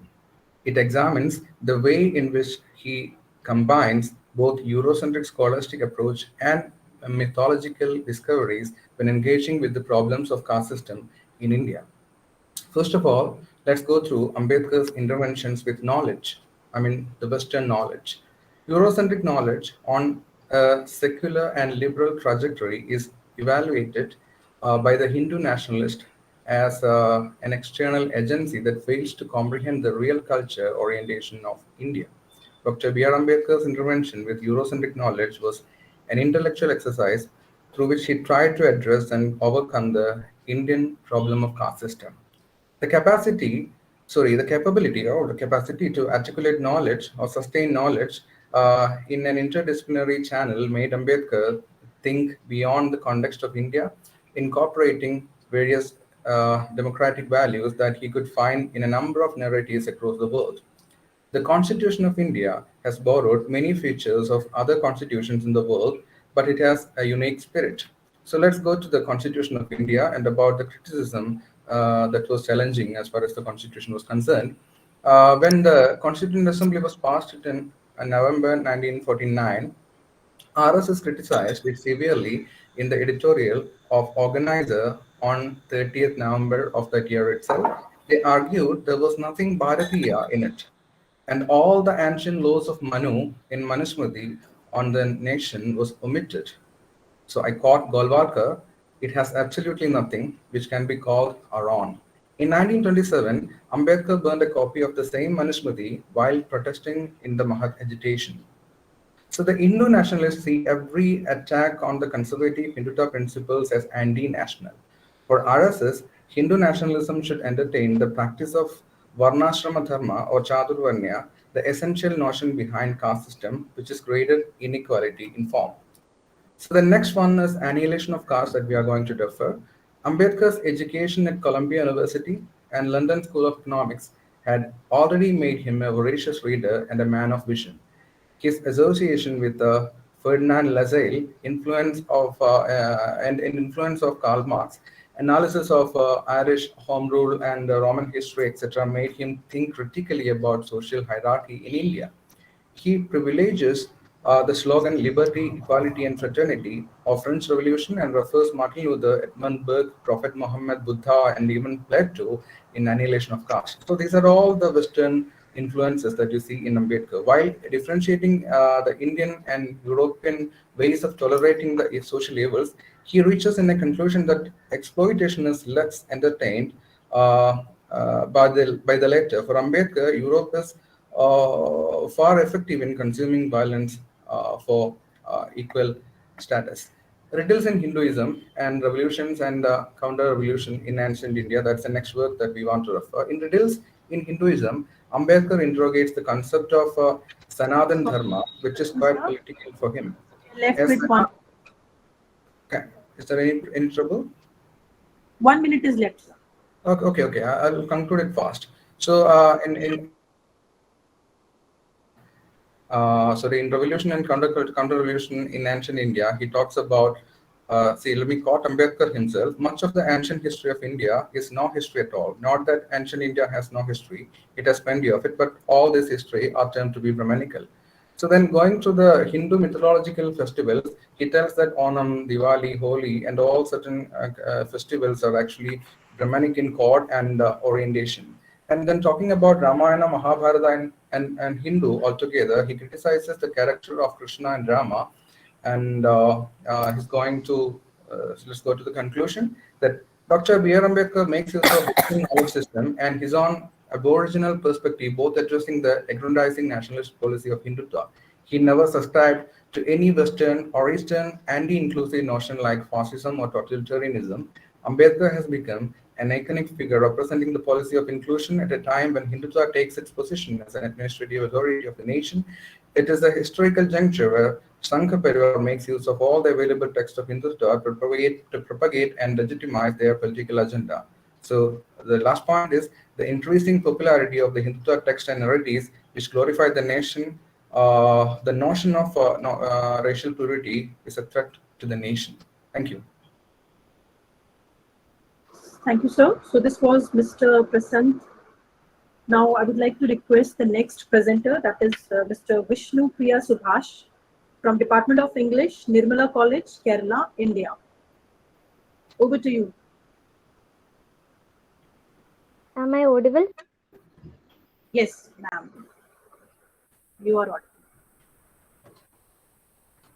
Good afternoon, everyone. My name is Vishnupriya Subhash, and I'm a second-year post-graduation student. I'm doing my post-graduation in MA English from Nirmala College, Muattura, Kerala. My paper is titled as Recognizing the Distant, a diasporic reading of Imolo Mup's Behold the Dreamers and Jean Cox's Girl in Translation. Now, let me begin with my paper.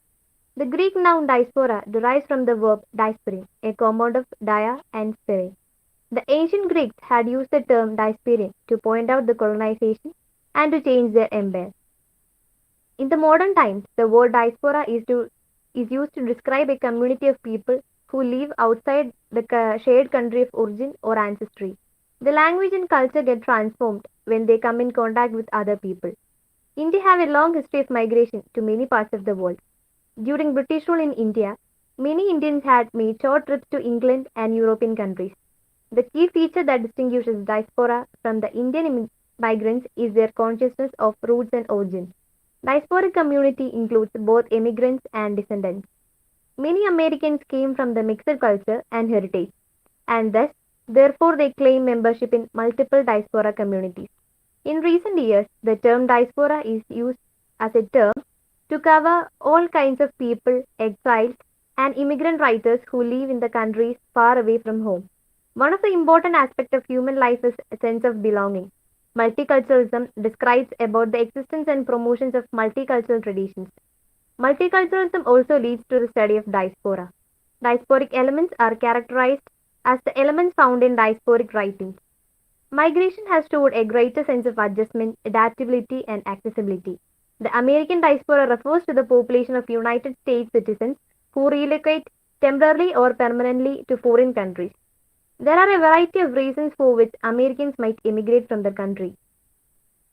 While some immigrate from the country for economic reasons, with the ongoing problems of the American economy and the increase in economic opportunities are increasingly driving migration abroad, both Native Americans and naturalized immigrants. This is shown in the works of both Imolo Mupes and Jean Cox. Imolo Mupes is a novelist and a short story writer based in the New York City.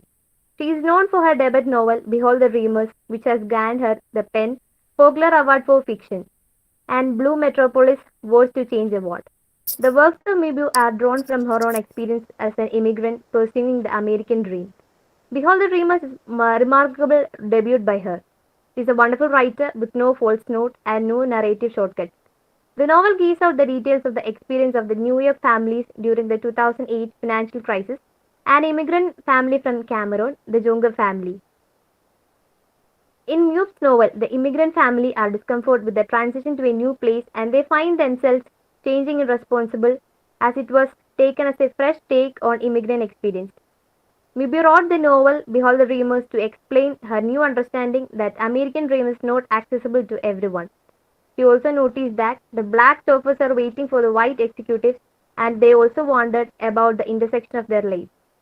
Jean Gog, the another novelist, is an award-winning New York Times and international best-selling Chinese author Sorry of for the novel interrupting, Girl in ma'am. Vishnupriya ma'am, Translation. we are left with 1 minute. Kindly quickly Okay. conclude. Thank you. To conclude, diaspora not only led to the crossing of boundaries, it denotes the journey across less visible boundaries of time, space, traditional values, and languages. The diasporic subjects relocate into new landscapes and creating something afresh. They cannot simply abandon their old lifestyles. They are gradually shifted to the host land, and also there is an interplay between the good and bad that should be acknowledged in the diasporic space. That's about my presentation. Thank you. Thank you, ma'am. So this was Miss Vishnupriya Subhash. Now I would like to call the next presenter, that is Mr. Dinesh Kumar, who is an assistant professor from the Department of English, Dayal Singh College, Karnal. Over to you, sir.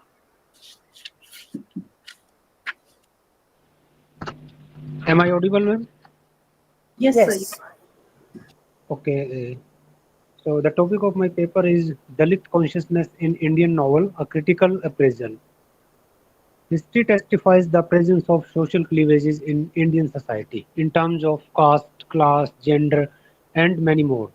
Such cleavages have changed the entire social fabric of Indian society, whereby the exploited sections, be it the Dalits, Adivasis, or women, have been systematically pushed to the periphery by the traditional and orthodox thinking of the society. Dalit movement in India as a protest to the age-old atrocities committed against them. Dalit movement is a struggle that tries to counterattack the socio-cultural hegemony of the upper caste. It is a movement of the masses that crave for justice through the speeches, literary works, dramas, songs, cultural organization, and all the other possible measurements. So it can be called as a movement which has been led by Dalit to seek equality with all other castes of the Hindu society. The seeds of Dalit consciousness are deeply rooted in the writings of Jyotiba Phule, Savitribai Phule, and B.R. Ambedkar. Jyotiba Phule, along with Savitribai Phule, started a movement not only for the women liberation but also for the upliftment of untouchables and downtrodden section of the society during their time. B.R. Ambedkar's works are force behind the writing of the rest of the Indian writers, particularly the contemporary Dalit authors. He paved the way for the evolution of Dalit literature in India. We have a number of Dalit writers in Indian writing in English, in which we can quote the example of Premchand, Mulkraj Anand. Although Mulkraj Anand is a non-Dalit writer, but he talks about the Dalit, you can say, ideology. And we have also Bhavani Bhattacharya, we have also Rajendra Avasthi, Pativa Rai, Arundhati Rai. These are some of the notable writers dealing with the Dalit ideology in their writings. It is an established fact that Indian Dalit literature is a post-independence literary phenomenon. Before the independence also, we can witness a number of writings by Indian authors dealing with the predicament of Dalit. It has been witnessed that Sir, from I the just want to second remind half you of that the we are left with 1 minute. 19th century. Yes, sir. We are left with 1 minute. Kindly conclude it. Thank you. Okay, okay, ma'am. Okay. So, in the beginning, Jyotiba Phule, he formed the Satya Sodhak Samaj in 1873. That was the important step in the direction of eradication of the evil of untouchability. Later on, Savitribai Phule, she also worked tirelessly in this direction. Bhimrao Ambedkar also led the anti-caste movement in order to ensure liberties, social justice, self-respect and freedom in the lives of the Indian untouchables. We have the work by Om Prakash Balmiki, Jhutan, which is known as a landmark achievement in the history of Dalit writing, in which he has delineated very sensitive portrait of Dalit agony in the history of Dalit writings. In fact, see minutely and keenly the impact of Marxism, the ideology of we can say Marxism, it can be witnessed on the Dalit writing. On the one hand, if Marxism advocates a classless society irrespective of caste, culture, and creed, where everyone is equal. On the other hand, Dalit writers want to evolve a society on equal footing and where there is no, you can say, discrimination on the basis of social, cultural, and economic, you can say, basis. They do not want to consider religious, social, cultural, and political hindrances in the evolution of such society. So the roots of the Dalit literature can be traced back to 1960 in the literature of many Indian in India, and we have some Hindi writers also who translated, you can say, some work, and they used the term Dalit Chetna, Dalit, this in which you can say we have a number of Sort of writers time. like. We are already late, so. Okay, ma'am. Okay. Thank you. Thank you so much. So this was Mr. Dinesh Kumar. Now, as we can see that Dr. Pragati Sopti has joined. Ma'am, are you there? Yeah. Pragati? Yes, I'm here. Okay, so over to you, ma'am. She's an assistant professor from the Department of English, Maharaja Gangaraj University, Bikaner, Rajasthan. Over to you, ma'am. Thank you. Thank you for giving me a chance to present my paper, though in the last moment. I'm so sorry for that. I was extremely sorry for this. Good afternoon, respected chair and my fellow participants. I am Dr. Pragati Sopti, Assistant Professor, Department of English, Maharaja Ganga Singh University, Bikaner. And the title of my paper is Echoes from Within, an exploration of Indira Goswami's An Unfinished Autobiography. I start with my paper, and I hope I'll be able to finish it within the stipulated time limit. Indira Goswami is a uniquely gifted writer of Assam. She is the recipient of prestigious awards like Bharatiya Gyanpith Award and Sahitya Academy Award for her literary works. Her autobiography, entitled An Unfinished Autobiography, is marked by a subtle sense of suppression, humiliation, and deep pathos emanating from a life haunted by personal tragedies. Indira Goswami was a woman who had the courage of a conviction with which she faced the paradigm shifts in her poignant journey of life.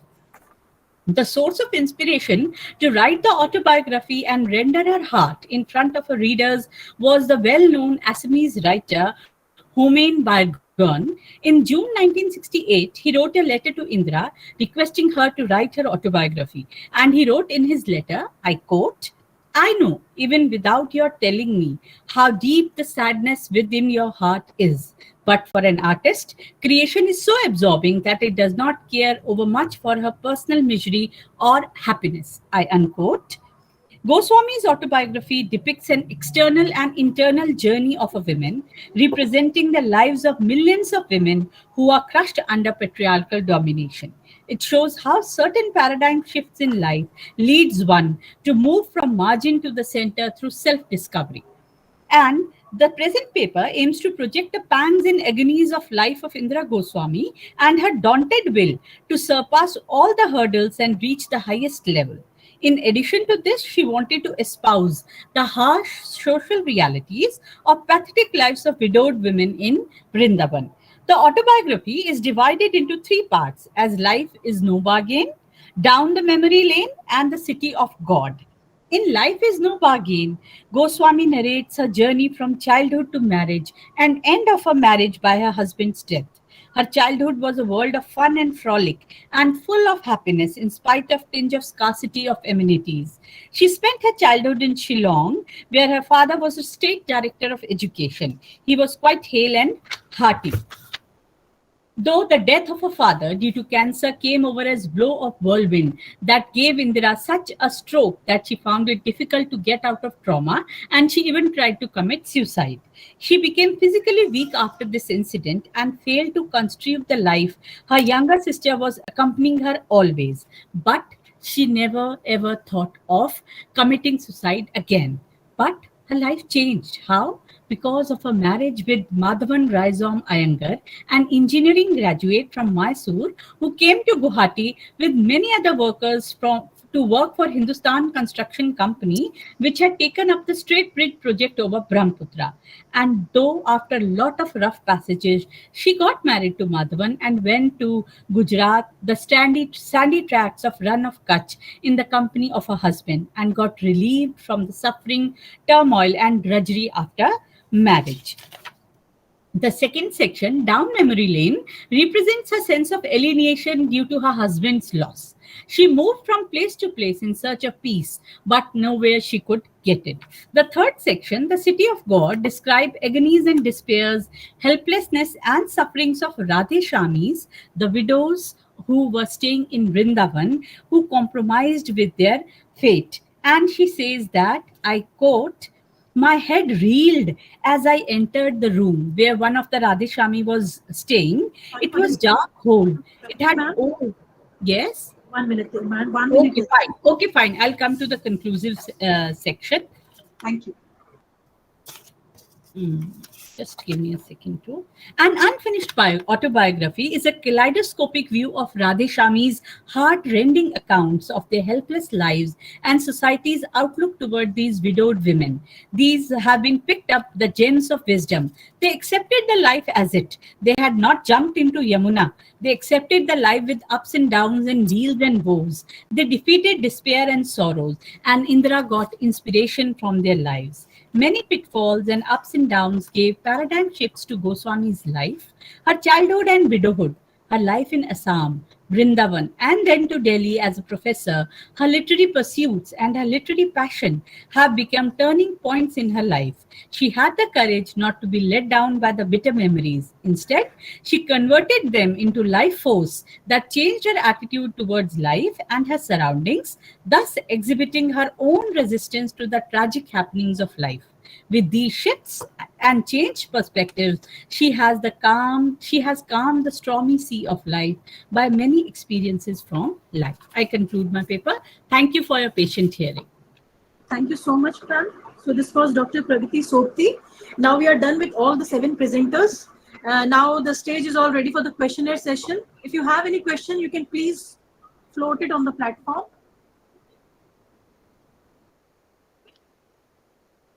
Do we have any question?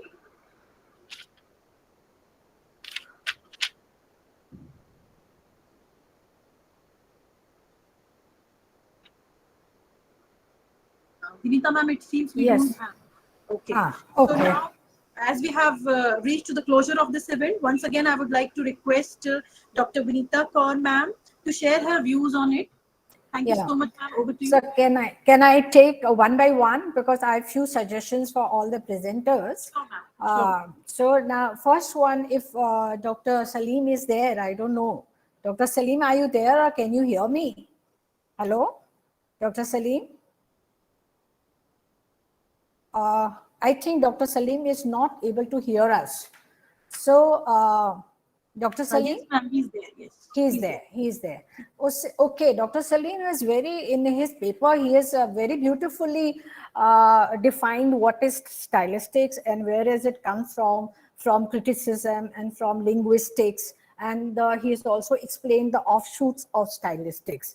My suggestion for Dr. Salim is, if he could, when we are saying that it is a multidisciplinary approach, so how this stylistic approach teaches students how to, how it is helpful for the students. I would, if Dr. Salim can, answer this question, I'll be really happy to know that whether it is how this has become interdisciplinary approach and how it is, how this stylistics can help the students, whether it will enhance their communication competence or what is it?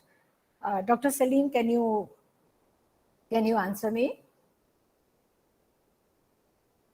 Okay, in pedagogical stylistics.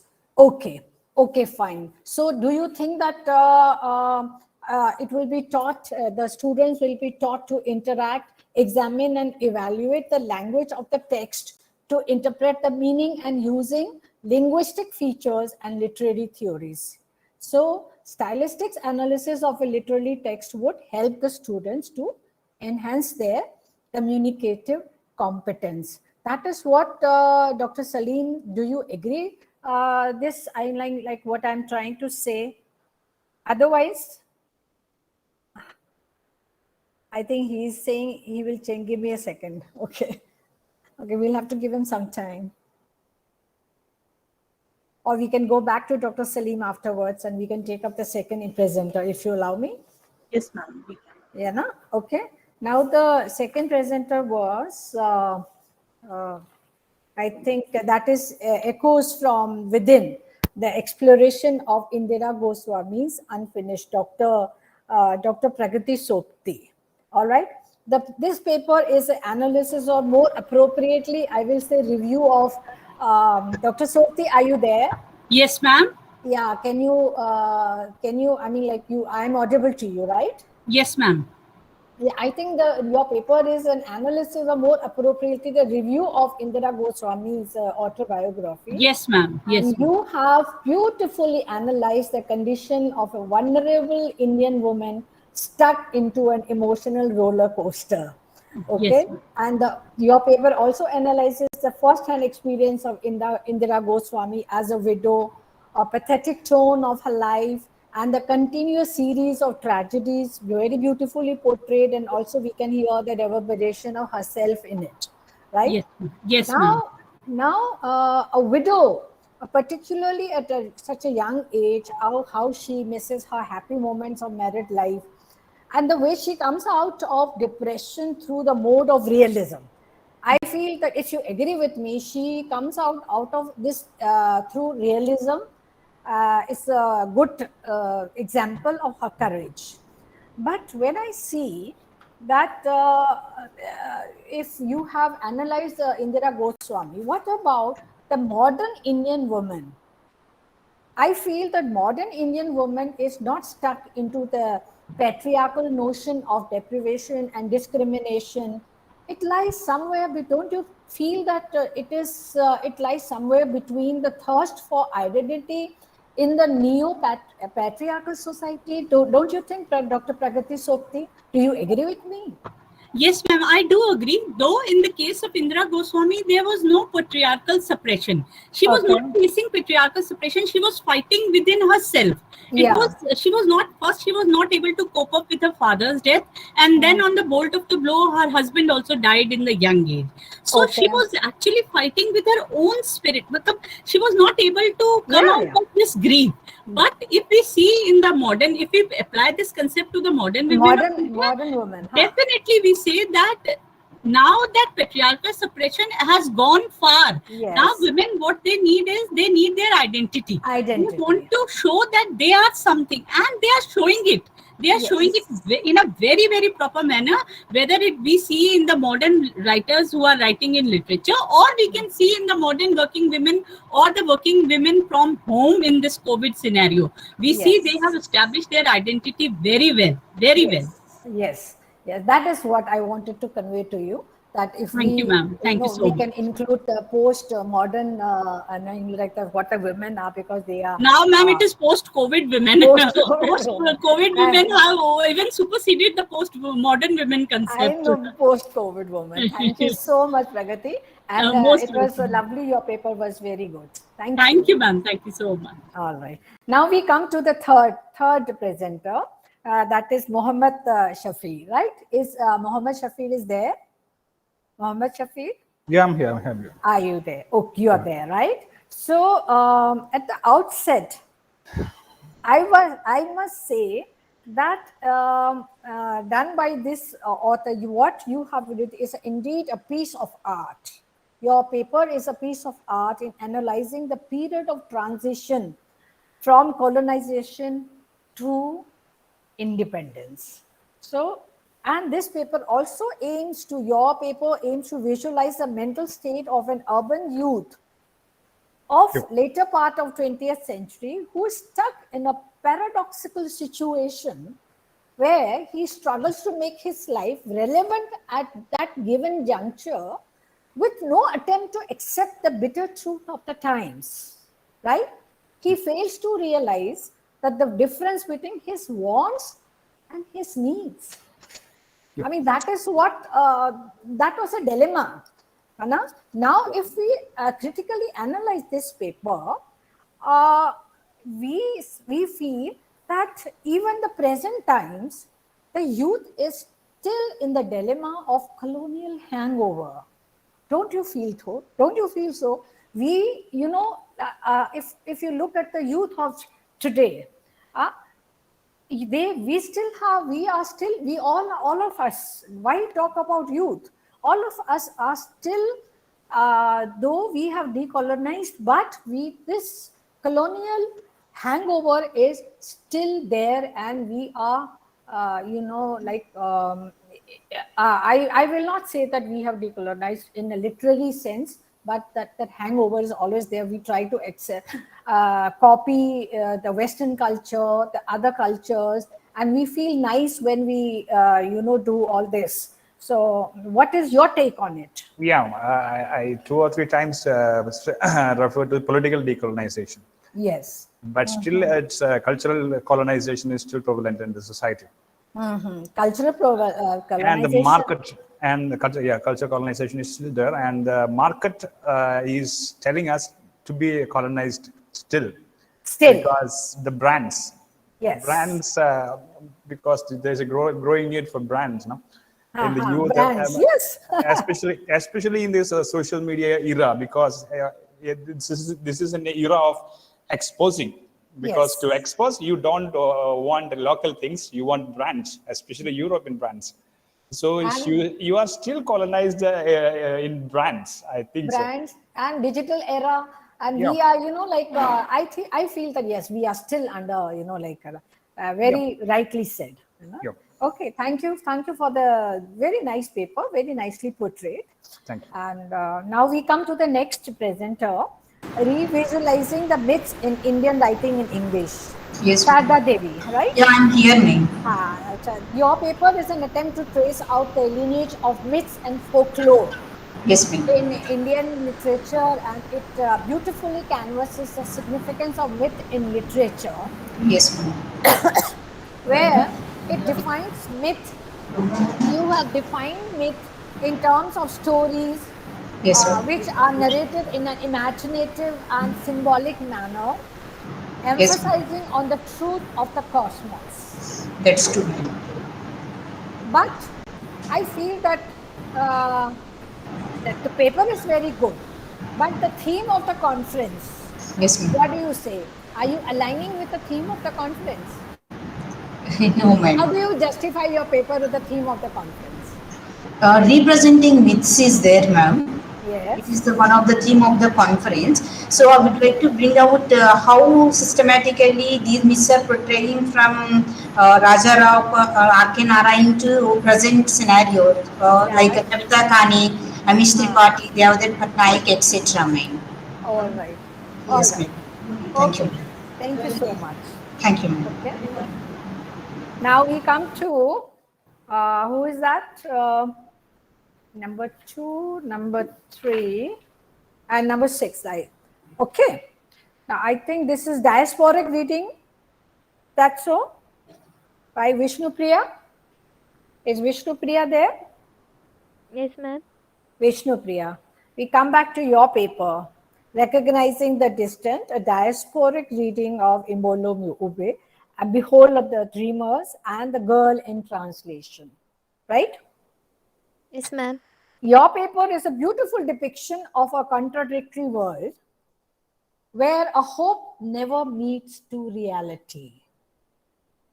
In fact, I feel that it is a lost in materialistic approach, predominantly inherent in a world of diaspora. And when we say the diaspora, your paper also aims to visualize the harsh reality of a diasporic world, which deals with the alienation, displacement, nostalgia, existential ruthlessness, and quest for identity. And you have very beautifully presented two autobiographies of individuals who are discriminated in solitude. But my question to you is that is diaspora is only, aligned to the geographical jurisdiction, or migration is, I feel that now let's take an example of our Indian students, right? Indian students are going out every year. They are going out to US, UK, Germany, and everywhere to study. And eventually they settle down. And if I say that their migration is not by necessity, it is their choice. And these students of from India, they are and they are where they settle, they try to imbibe the culture of that country, and they are trying to integrate the culture of that country, and along with while not forgetting their own culture. So for last 3 decades, Indians in European countries have followed the policy of integration by observing law, using official language, celebrating their festivals and education system. So my question is, diaspora is not limited to jurisdictional migration. It also includes migration from one local culture to another culture. So in your paper, if you could include, the diaspora is not only limited to this, displacement or discrimination. It is also integration of cultures. Because once you migrate, you immigrate by choice, you are willing to integrate the culture of that place along with your own culture. Don't you feel so? Yes, ma'am. But in some cases, some are forced to migrate to many other parts. Yes, if by force, if they have to migrate, of course, there will be discrimination, and there it will, for them to adopt the culture and the values of that place will be always difficult for them. But those people who migrate, but as per their choice, like you have portrayed 2 autobiographies, right? So they are willing to integrate. What I am trying to tell is that it is when diaspora also includes integration of culture. That is what I wanted to say. Okay. Okay. Anyway, your paper was good, very nice. And so now we come to the last paper, that is by Dinesh Kumarji. All right, Mr. Dinesh Kumar, are you there? Dinesh Kumar is there. Anyway, I will sum up his paper, because his paper lists a number of Indian literatures and few translation of vernacular literature into English, which talks about Dalit consciousness in a way or the other. And he has also, the author also mentions about eminent writers such as Jyotiba Phule and Savitri Phule and B.R. Ambedkar from a period of social and cultural renaissance in India.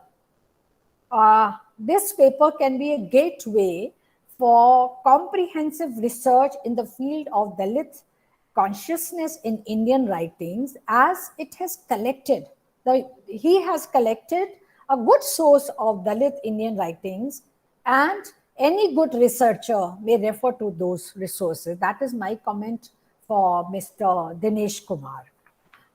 Anybody else, any other presenter who is left? I'm sorry, ma'am. Prasant, you left. Oh, I am so sorry. Your paper, I would say, Prasant, very nice paper. I enjoyed reading your paper also and listening to your presentation. Your paper aims at applying the litmus paper test to the contemporary nationalist discourse through Ambedkar's notions of Eurocentric narrative of Hinduism. I feel it is a litmus test. Okay, you have beautifully highlighted the irony in contemporary notion of Indian nationalism, where the distinction between nationalism and Hinduism is fading.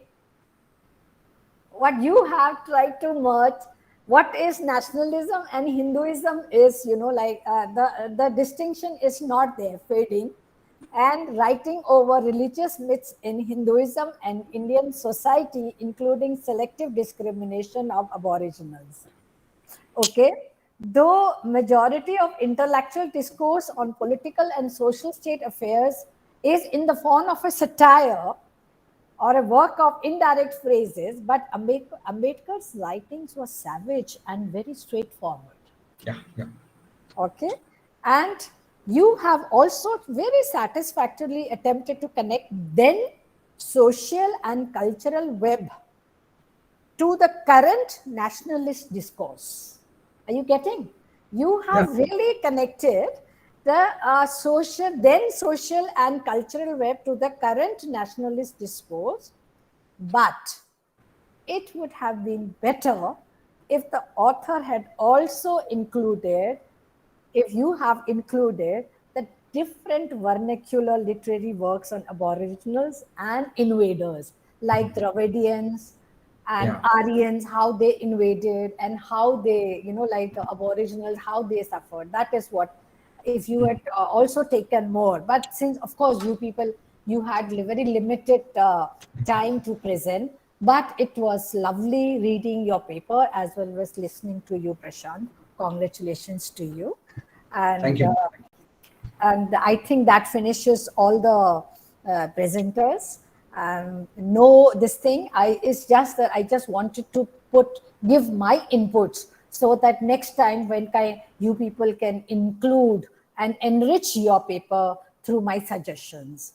And at the end of the note, I just want to, lastly, I would like to extend my gratitude to Reverend Dr. John, Principal, Bhopal School of Social Sciences, and Reverend Dr. Andrews, Principal, Christ College, for inviting me to chair this session. Really a good conference, very productive one, and organization was excellent.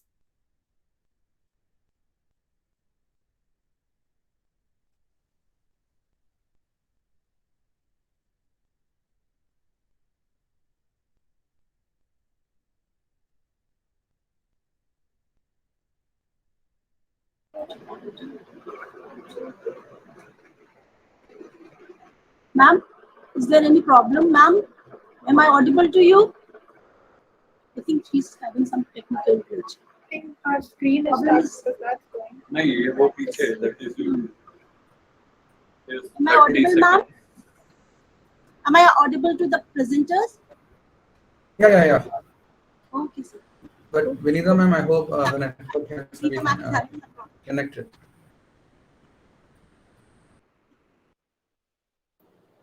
So we are thankful to Vinita ma'am for her extremely detailed inputs, and we are thankful for presenters as well for their keen interest and their overwhelming response to this conference. Thanks a lot, and we move to our next session. If you want, you can leave the session. Thank you so much. Thank you. Thank you, ma'am. Thank you. Thank you so much. Thank you.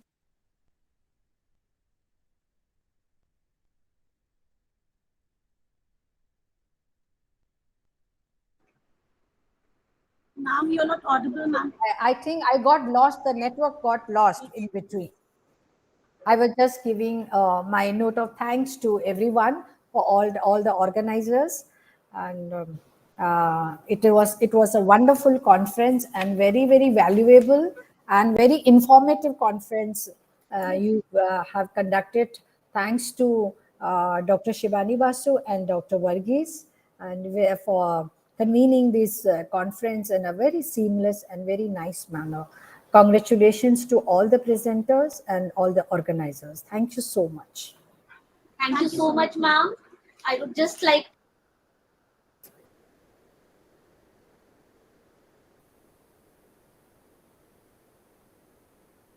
I can't hear anybody.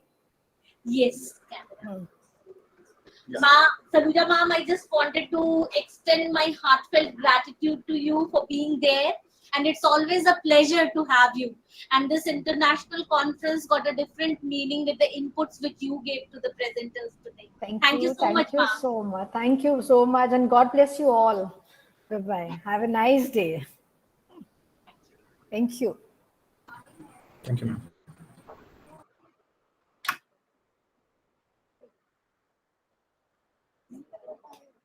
नहीं, ये कहाँ लिखा है? उन्हें खिलाने के अभी बड़े कबूतरों की है। और क्या है? अच्छा।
Good afternoon. We are waiting for a chairperson to join. Then we'll start a session. She has joined. I've joined. I have joined. Yes. I have joined. Okay. Okay. Good afternoon and welcome to the fourth technical session of International Conference on World Literatures, Language and Cultural Studies in English. I am Dr. Samina Azhar from Department of English, BSSS College, Bhopal. And on behalf of Christ College, Kerala and PSS College, I welcome you all to this technical session. I would like to extend warm welcome to our Honorable Chairperson, Professor Seema Raizada. Professor Seema Raizada is Professor of English and IICCTWLLCS Coordinator at Maharani Lakshmi Bai Government Girls Postgraduate College, Bhopal. She has been teaching English language and literature for the last 34 years. She is an eminent Shakespeare scholar and has her PhD and D.Litt degrees on the works of the Bard. She has also authored a book titled Double Vision of Shakespeare. Dr. Raizada is a Barkatullah University registered guide and a subject expert to many institutions. She is the founder of Club Literati, which is an exclusive platform for both established and budding writers and artists, and all those who love to explore literature and other creative arts. Club Literati was recently rated as one of the best 5 reading clubs of India. She started Shakespeare Festival in 2013 and directed performances in Bharat Bhavan and Tribal Museum, Bhopal. She's the editor-in-chief of Inkpad, a literature and arts quarterly. She has also received appreciation for her contribution in the fields of literature and youth welfare. She is a long-term member of LTI. She is the resource person and subject expert for trainees at RCPV Narona Academy of Administration, Bhopal. She has delivered lectures as subject expert and resource person at several literary events and educational institutions. She has delivered numerous talks on cinema and stage performances, women empowerment, and women-centric issues. We are honored to have you, ma'am, as our chairperson. Thank you for joining us. Thanks. Yes, ma'am. Thank you so much, Samina. Yeah, please go ahead. Just wanted to thank you. I request Professor Aizada to oblige us with a few words of inspiration and guidance to our presenters. Let me, at the outset, let me congratulate BSS College and the Collaborating College for organizing such a, throbbing, I would say, it's a throbbing international conference, because I can see there are so many participants, so many parallel sessions going on. So it is really incredible that you are bringing so many scholars together to discuss on themes that are universally engaging, with this kind of the kind of formidable relevance that language, literature, and culture have in the past, and they would they would continue to have that kind of relevance. In fact, the kind of the kind of research that is now going on in these fields, it is so encouraging that the people across all age groups are coming together to discuss something that we probably thought belonged to a particular period, belonged to a particular age group. Now, the kind of togetherness that we see in the realm of research and, of course, including literature, language, and culture, that is so encouraging. So I am glad to be here with you all, and I'm looking forward to the presentations. I can see in the list that these scholars have come from different parts of India, and we have one from Bangladesh as well. I hope he has joined in. And I'm really looking forward to, learn so many things today. So wishing all the presenters all the best, and we hope to have a very fruitful session. So God bless you all, and all the best to everyone. Thank you, ma'am. With your permission, we begin our session. We have 7 presenters. Each will get 4 minutes to present, and we'll take questions at the end of the session. I'm just going to call out the names of the presenters so that they can register their attendance. Just say yes if you're there. Ms. Upasna Banerjee? Yes, I'm present. Am I audible? Yes, you are.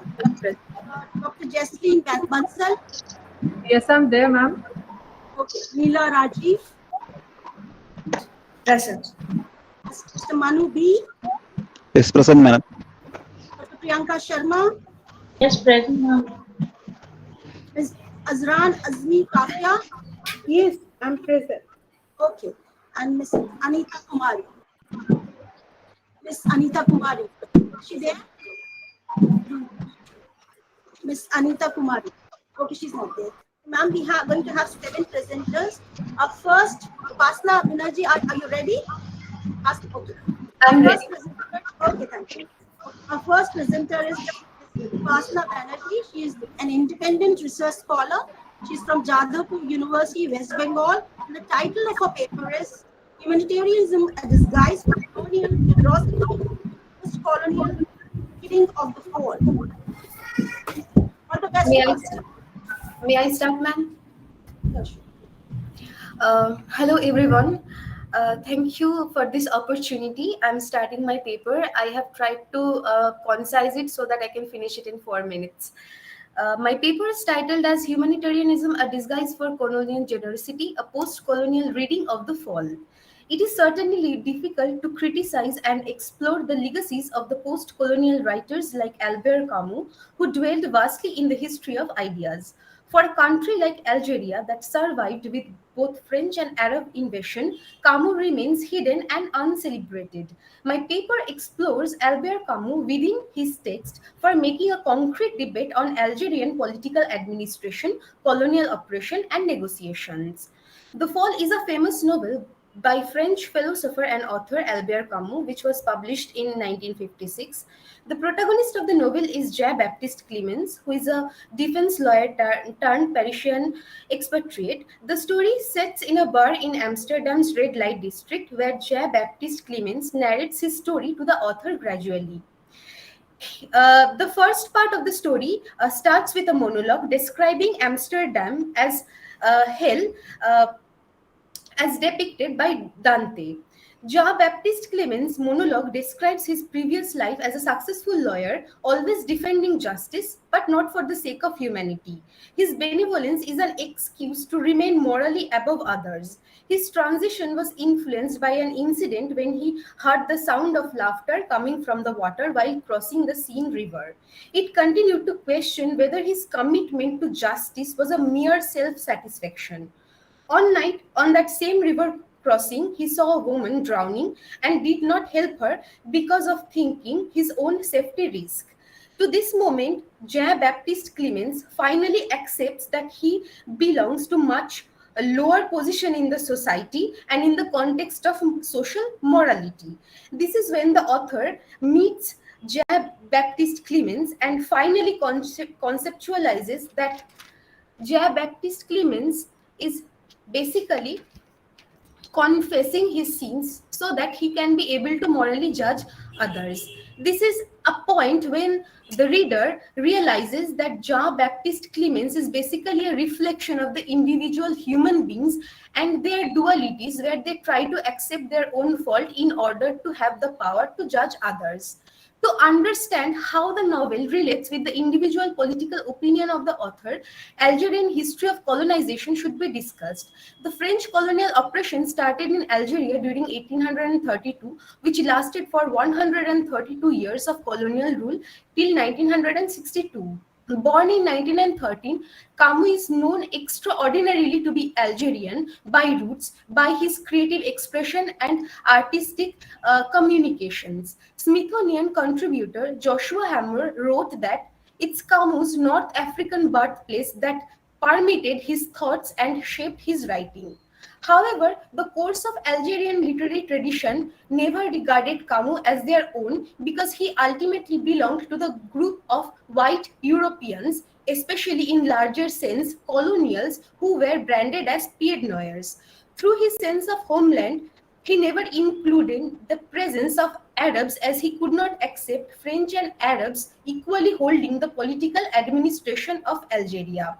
Hammer wrote that he could not imagine an independent Algeria. This sense of colonial superiority can be portrayed as the duality of human characteristics, as Jean-Baptiste Clemens accepts that he cannot risk his own life for others and continues to dwell within the sense of hypocrisy. Jean-Baptiste Clemens explains how the society performs with such duplicity and ultimately situates the acceptance of that human hypocrisy as something normal. Camus's explanation of this duplicity can be seen when he believes that French colonial administration was a better construct for Algeria and its development. His idea of Algerians coexisting with French colonials vanishes to accept the colonial oppression on native Algerians. Camus justifies the colonizers by looking above social morality, which makes him not only a colonial sympathizer but also an oppressor.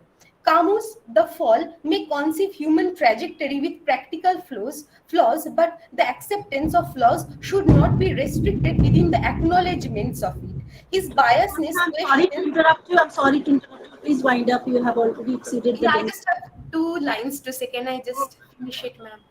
Okay, I'm just summarizing it. His biasness questions his moral stance as a humanitarian and explains how, in spite of his connection with Algeria, he remained a cultural trophy for the French only. The Fall may be an extraordinary example of aesthetic and absurd literary expression, but it ultimately lacks reason to move forward in life by rectifying those hypocrisies and building a society of equality and acceptance. Thank you so much. Thank you, Pastor. And please, presenters, keep an eye on your watch and don't exceed the time limit. We have our second presenter, Dr. Jesleen Bansal.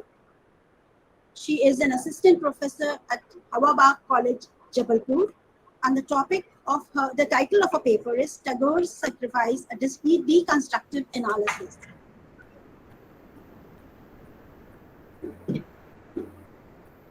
Please, ma'am. She's there? Yes, ma'am. Okay, ma'am, please continue. With the permission of the chair, please. Yes. Good afternoon to one and all. I, Jesleen Bansal, am here to present a PowerPoint presentation on the paper Tagore's Sacrifice, a Deconstructive Analysis, authored by Dr. Jesleen Bansal and co-authored by my guide, my guru, my mentor, Dr. Shahwar Syed. The purpose is to examine the selected play Sacrifice of Tagore using deconstructive methodology. It is a humble endeavor to reinterpret and reanalyze the selected text of Tagore from certain perspectives and dimensions still unknown to the readers. It is expected that the paper will unfold new vistas and add new colors and refine the taste of the contemporary readers. To explore Sacrifice, a verse drama, which is a fictional figment that Rabindranath Tagore plucked and brought to life from a deconstructionist perspective. Tagore's work, Sacrifice, is explored through Derrida's perspective. Rabindranath Tagore's genius was recognized and his fame attained luminous heights when he was awarded the Nobel Prize for Literature in 1931. He wrote during the time of great political upheaval in India, so the socio-economic conditions of the country had a great impact on his work. His work has been reviewed and analyzed by a number of people, but interpreting and analyzing on the basis of the theory of deconstruction has not been delved into. Hence, a structural analysis of Tagore's play is much warranted. The theory of deconstruction is the most recent way of interpreting language with different aspects. The theory of deconstruction by Jacques Derrida, a French philosopher, has presented his basic views in 3 books: Of Grammatology, Writing and Difference, and Speech and Phenomena. Deconstructionists believe that meanings are disseminated and fixed interpretations are unattainable. Deconstruction is a valuable tool for exposing dichotomies within the text and restraining the literary critics from believing any analysis with too great a degree of finality. It facilitates a hermeneutical approach that exposes ambiguities and multiplicities of meaning. It is a perfect tool of literary criticism while investing the hidden meanings of the text. In deconstruction, it is assumed that a text has multiple interpretations. The text has to be read again and again and thus needs to be reinterpreted countless times. Deconstruction entwines 2 interpretive approaches, that is, uncovering the stable truths of the works and then looking for ways in which these truths can be reversed. Fixed interpretations of text are inaccessible. All texts are composed of implicitly unstable elements. Sacrifice, which is a verse drama and is a fictional figment that Tagore plucked and brought to life. The play was originally called Visarjan. Tagore wrote at the time when India was feeding the vibrations of the antediluvian word, orthodoxy battling against new blood combined with reforms and rebellions. The play depicts how the ritualistic practice of sacrifice and cruel and erroneous in every way. The theme of humanism is also seen in the play. Tagore made a deliberate attempt at depicting a crooked psyche of a godman to show that greed and duality existed at all levels. The theme of the courtly unrest portrayed shows the ignorance that is present even today among the elite and the affluent circles. Tagore not only acquaints the reader with the problem, but also introduces a solution towards the end. Sacrifice at various instances can be noted in this play. Aparna being forced to sacrifice her goat to goddess Kali, confirming rituals. King Govinda sacrifices his ideals and virtues and a relationship with his wife for the betterment of the nation. Queen Gunavati sacrificed kids and animals to goddess Kali in return to be blessed with a child. Nakshatra sacrificed his own brother and little boy Dhruva to quench his greed for the throne. Finally, Jai Singh, who gave in to his religious ignorance.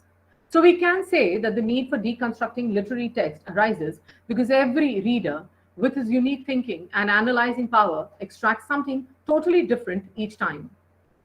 Analyzing sacrifice with deconstruction, the literary aspect of deconstruction needed to be considered. The hidden and unintended and cloaked meanings were to be found. Alternatives needed to be devised. All the themes, paradoxes, world plays, symbolisms, and characters needed to be deeply analyzed in order to get close to the metaphor. Unraveling of meanings to be done so as to interpret and critique the work from all angles. Deconstruction provides endless opportunities to analyze and reanalyze great works of literature. It allows us to be skeptical about fixed interpretations and opens our minds to the ambiguities of literary text. Most importantly, I have examined that in the work of Tagore, it encourages more insightful analysis, answers questions, and raises new ones.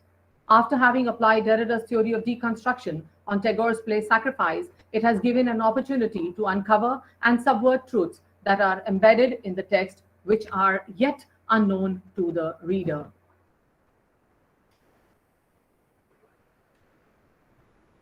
Thank you, ma'am. Thank you so much, ma'am. Next presenter is Ms. Neela Rajiv. She's a research scholar from St. Thomas College, Kerala.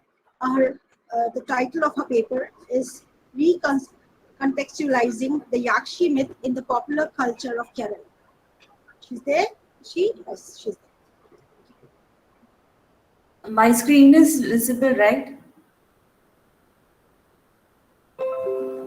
My screen is visible, right? Yes, it is visible. It is visible. Okay. So my topic for the presentation is recontextualizing the Yakshi myth in the popular culture of Kerala. The Yakshi myth can be identified as a collective fantasy upon which the fears and anxieties of the patriarchal society is located.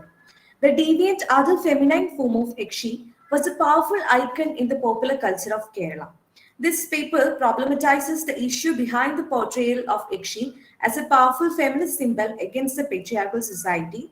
It also offers a discussion of how masculinity has been celebrated by overpowering of the female body and the re-establishment of the patriarchy in these narratives. Yakshi and the popular culture of Kerala. Of recent time, the Yakshi myth was reimagined in the popular culture of Kerala through a viral rap song, Panibaliyo, by the actor Neeraj Madhav. The mythology of Yakshi has transgressed the boundaries of oral tales and literature and finally to the contemporary visual spaces of Kerala. The Yakshi has always been associated with the idea of fear and sexuality.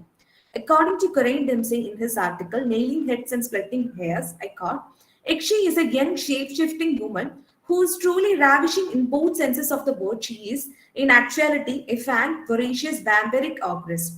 The Yakshi uncut, the Yakshi tales of Kerala depict her as a white sari-clad woman with long hair and seductive attire who roams freely at night to lure young men.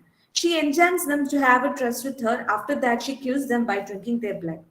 The popular culture of Kerala is rich with folklore, literature, and films representing the Yakshi myth.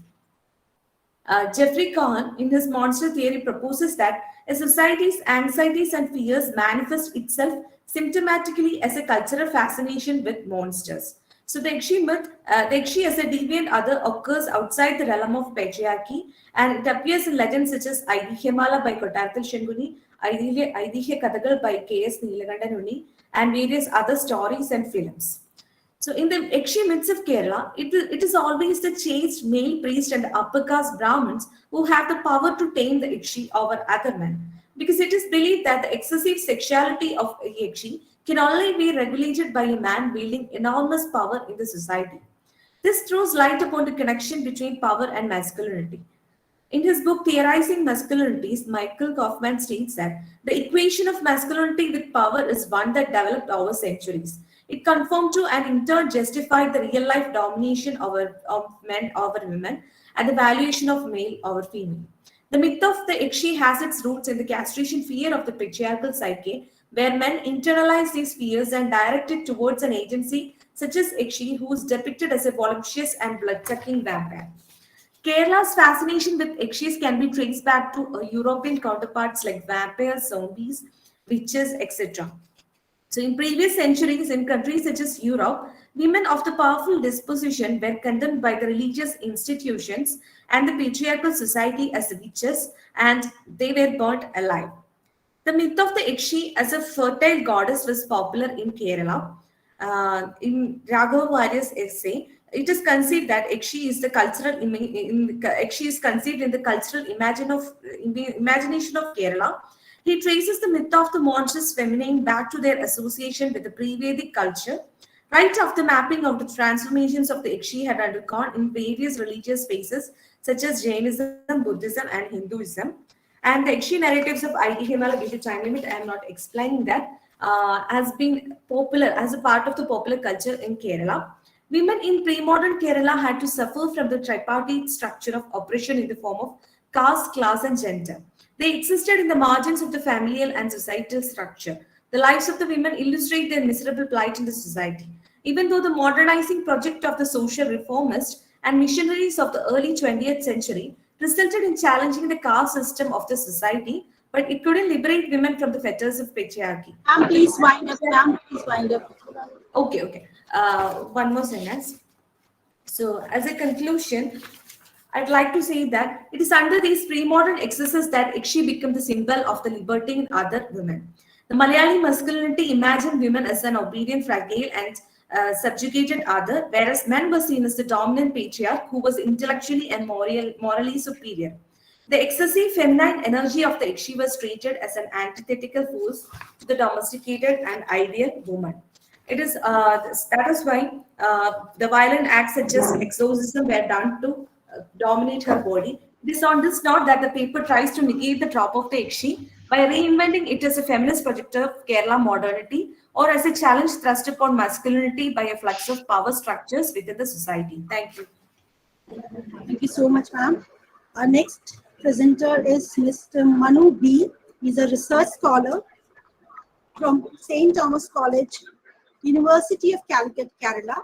The title of his paper is Emerging Relevance of Medical Humanities in Literary Research, an analysis of select autobiographies of cancer victims.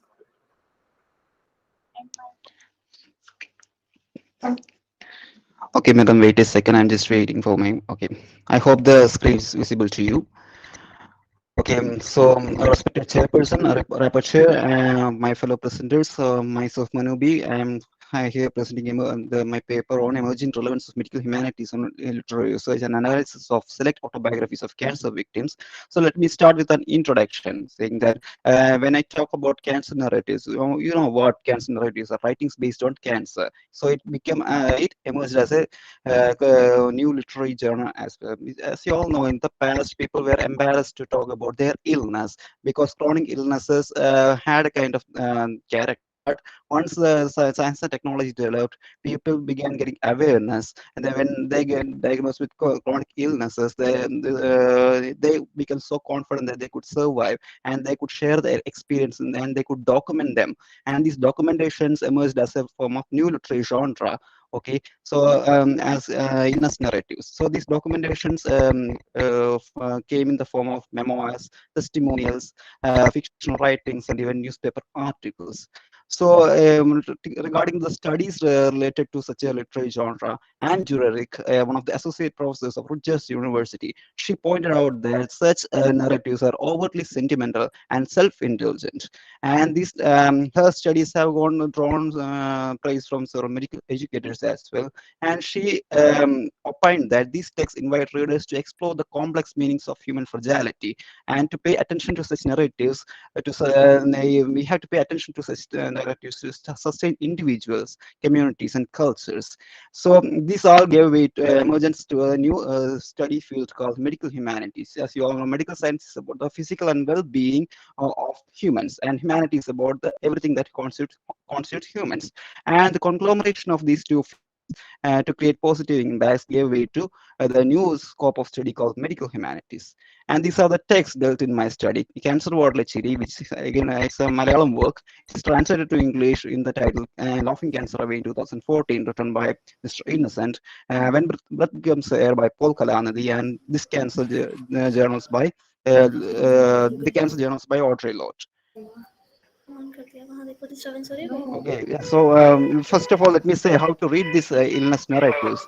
So its effect essence among the readers. These are not merely medical testimonies. These are considered as merely medical testimonies earlier. But sometimes their illness experience, they got a newer approach towards these texts now in the modern era. Okay, the newer approach to these texts, this is guided to the various realms of the studies regarding race, gender, cultural identity, and so on. As you all know, from deepest desperate desires that beautiful artworks come, as Shelley says, sweetest songs are those songs of saddest thoughts. This writing gave them a spiritual healing to individuals, and thus creating creative, productive outputs as well. So there are different kinds of chronic illnesses like depression, anxiety, and hope is a healer, and at once and the driving force. Sila is the way of documenting it and writing as well. So talking about the first text, Cancer Water Lecture, it was a Malayalam work, and it was translated to English by Mr. P.C. Menon. It's about an actor, Mr. named Innocent, who is a comic actor, so he's so popular among the masses. So his experience when he was diagnosed with cancer and he survived it, it gave Malayali audience a lot of inspiration. So that even if we are consulted with cancer, people will have, right now people have that attitude, okay, we could survive because Innocent has survived it. Similarly, when Breath Becomes Air by Paul Kalanidhi, he was a surgeon and he was diagnosed with stage 4 lung cancer. And unfortunately, he couldn't complete his book because he passed away. But his partner, Lucy Kalanidhi, completed this book. And later on, and these words were so powerful and rich with medical terminologies as well, which gives a lot of awareness to the readers. And talking about Audrey Lorde, she is a women activist and a feminist, and black woman activist feminist, and her experience is different in related to cancer and the age that she lived, 1980. This gives altogether a different context. Okay, it's about battles, survival with the illness as well as with the society as well. Okay, so as you all know, this pathology and experience, okay, with the disease and illness, it all pave way to necessity to develop humane physicians. Okay, these physicians, rather than considering patients as mere subjects, mere specimens, they will be considered as subjects with emotions. Okay, so they are text as well. So this pathology and the autobiographies that they write, they gave way to new term called pathography as well. And the newer studies in the field of medical humanities, if I say, there's a field called critical medical humanities. Yes, sir. Yes, madam. This is the conclusion. Yes, this is the conclusion. From 2017 onwards, from Anne Whitehead. So that's a new field of study. And to conclude, illness narratives and medical humanities has increased to talk about the experience of one's body, and patients are masked by such circumstances to make each other's stories different, and emerging doctors to get a laboratory experience through such literature. And the references I used here and point out here, and that's the end of my presentation. Thank you for the opportunity. Have a nice day. Thank you so much. Thank you so much. Our next presenter is Dr. Priyanka Sharma. She is an associate professor, Department of Humanities and Social Sciences, KIET Group of Institutions, Delhi. The title of her paper is The Clash of Identities in Bhambani's Bhattacharya's So Many Hungers. Ma'am, are you there? Yes. Yes, ma'am, I'm here. Am I audible and visible? Yes, ma'am. Okay, thank you so much. Good afternoon, Chairperson of the conference, the conference team members, and the fellow presenter. With the permission of the Chairperson, I'm sharing my screen. I hope is it visible to everybody. Is it visible? Yes, ma'am, it's visible. Okay, thank you so much. The chairperson, I would like to state that the paper on this particular topic has already been submitted to the team members of the conference, the coordinators. and it is very difficult to wind up the complete novel in 3 and 4 minutes, though I have tried. The topic for the presentation is the clash of identities in Bhavani Bhattacharya's So Many Hungers. This is just an introduction where I would like to point out that this is the first novel where he has started his career with a novel called So Many Hungers, and this came into the existence in the month of October 1947, just after the independence of India. So you and everybody knows that what was a chaos at that point of time when we got freedom. So this is actually the thing is that Bhavani Bhattacharya was not selected one single thing to write this particular novel. That's why the topic itself says so many hungers. So like everywhere you will find the thing of this particular words. So why he has taken this topic and why he has chosen so many varieties of writing, because he wanted to include the theme of political independence, the problem that were coming up, the social problem, the personal problem of the people, and the freedom and the independence which the people of India were celebrating, but they were definitely dependent upon everything. So that tradition, along with the modernity conflict. So the topic he has chosen about intermingling with all these varieties of the theme. Basically, the novel depicts about the stark poverty, richness, sense of human, uh, basically the people of Bengal, and because of that, why they were so, worried, why they were so richlessness, and why there was so poverty because of that human made, yeah, man-made famine. That was the thing. Coming up to this, the theme of the topic, so many hungers, I would like to say that it is not only the hunger that talks about the appetite, it is not only the hunger that talks about the food. Rather, Bhavani Bhattacharya has written the hunger for freedom, hunger for her, hunger for fame, hunger for sex, the child, eternal hunger for welfare of the family. So the particular word itself connoting so many meanings related to that. So it is not only hunger of appetite, but yes, the food, the hunger for the food, the hunger for appetite is the predominant topic or theme in the novel. So you can say that the novel correlates with the hunger of food and the hunger of power and wealth. That's the theme. Now, coming up to the plot, the story basically talks about two characters. Rather, there are many, but still, I can say that two characters were predominantly overpowering the complete novel. One is Rahul and one is Kajoli. These both are on a different platform altogether. They met, but later in the novel. But Rahul basically is symbolizing a man who is with the theme of political freedom. Rather, the Kajoli, who is a girl from a very poor family, she is fighting for hunger, destitution in the wake of Bengal famine. So this is what two people or two characters. I will not call it protagonist because protagonist is the hunger over here. So these two characters are basically fighting and are hungry for different areas, which basically they are wanting that. So the novel reflects the fact that the national movement embraced. Sorry to interrupt, please wind up. Okay, ma'am. The novel reflects the fact that the national movement embraced all the sections. So I'm saying that it's not only the hunger for appetite, it is the hunger which everybody in the Bengal, like man, women, young, old, literate, illiterate, everybody was after that. So to conclude, as I said, that it was very difficult for me to conclude the complete novel into these 4 slides. But yes, I will say that India's social realism, problems, poverty, destitution, and hunger is being depicted in this particular novel. Rather, the mastery and the control over the incidents and the events in the novel has tremendously written by the writer. But yes, social realistic is also a part of this particular novel. That's what it is. Thank you so much. Thank you, ma'am. Thank you, ma'am. Next presenter is Azran Kafia. She is an assistant professor from the Department of English, Islamic University.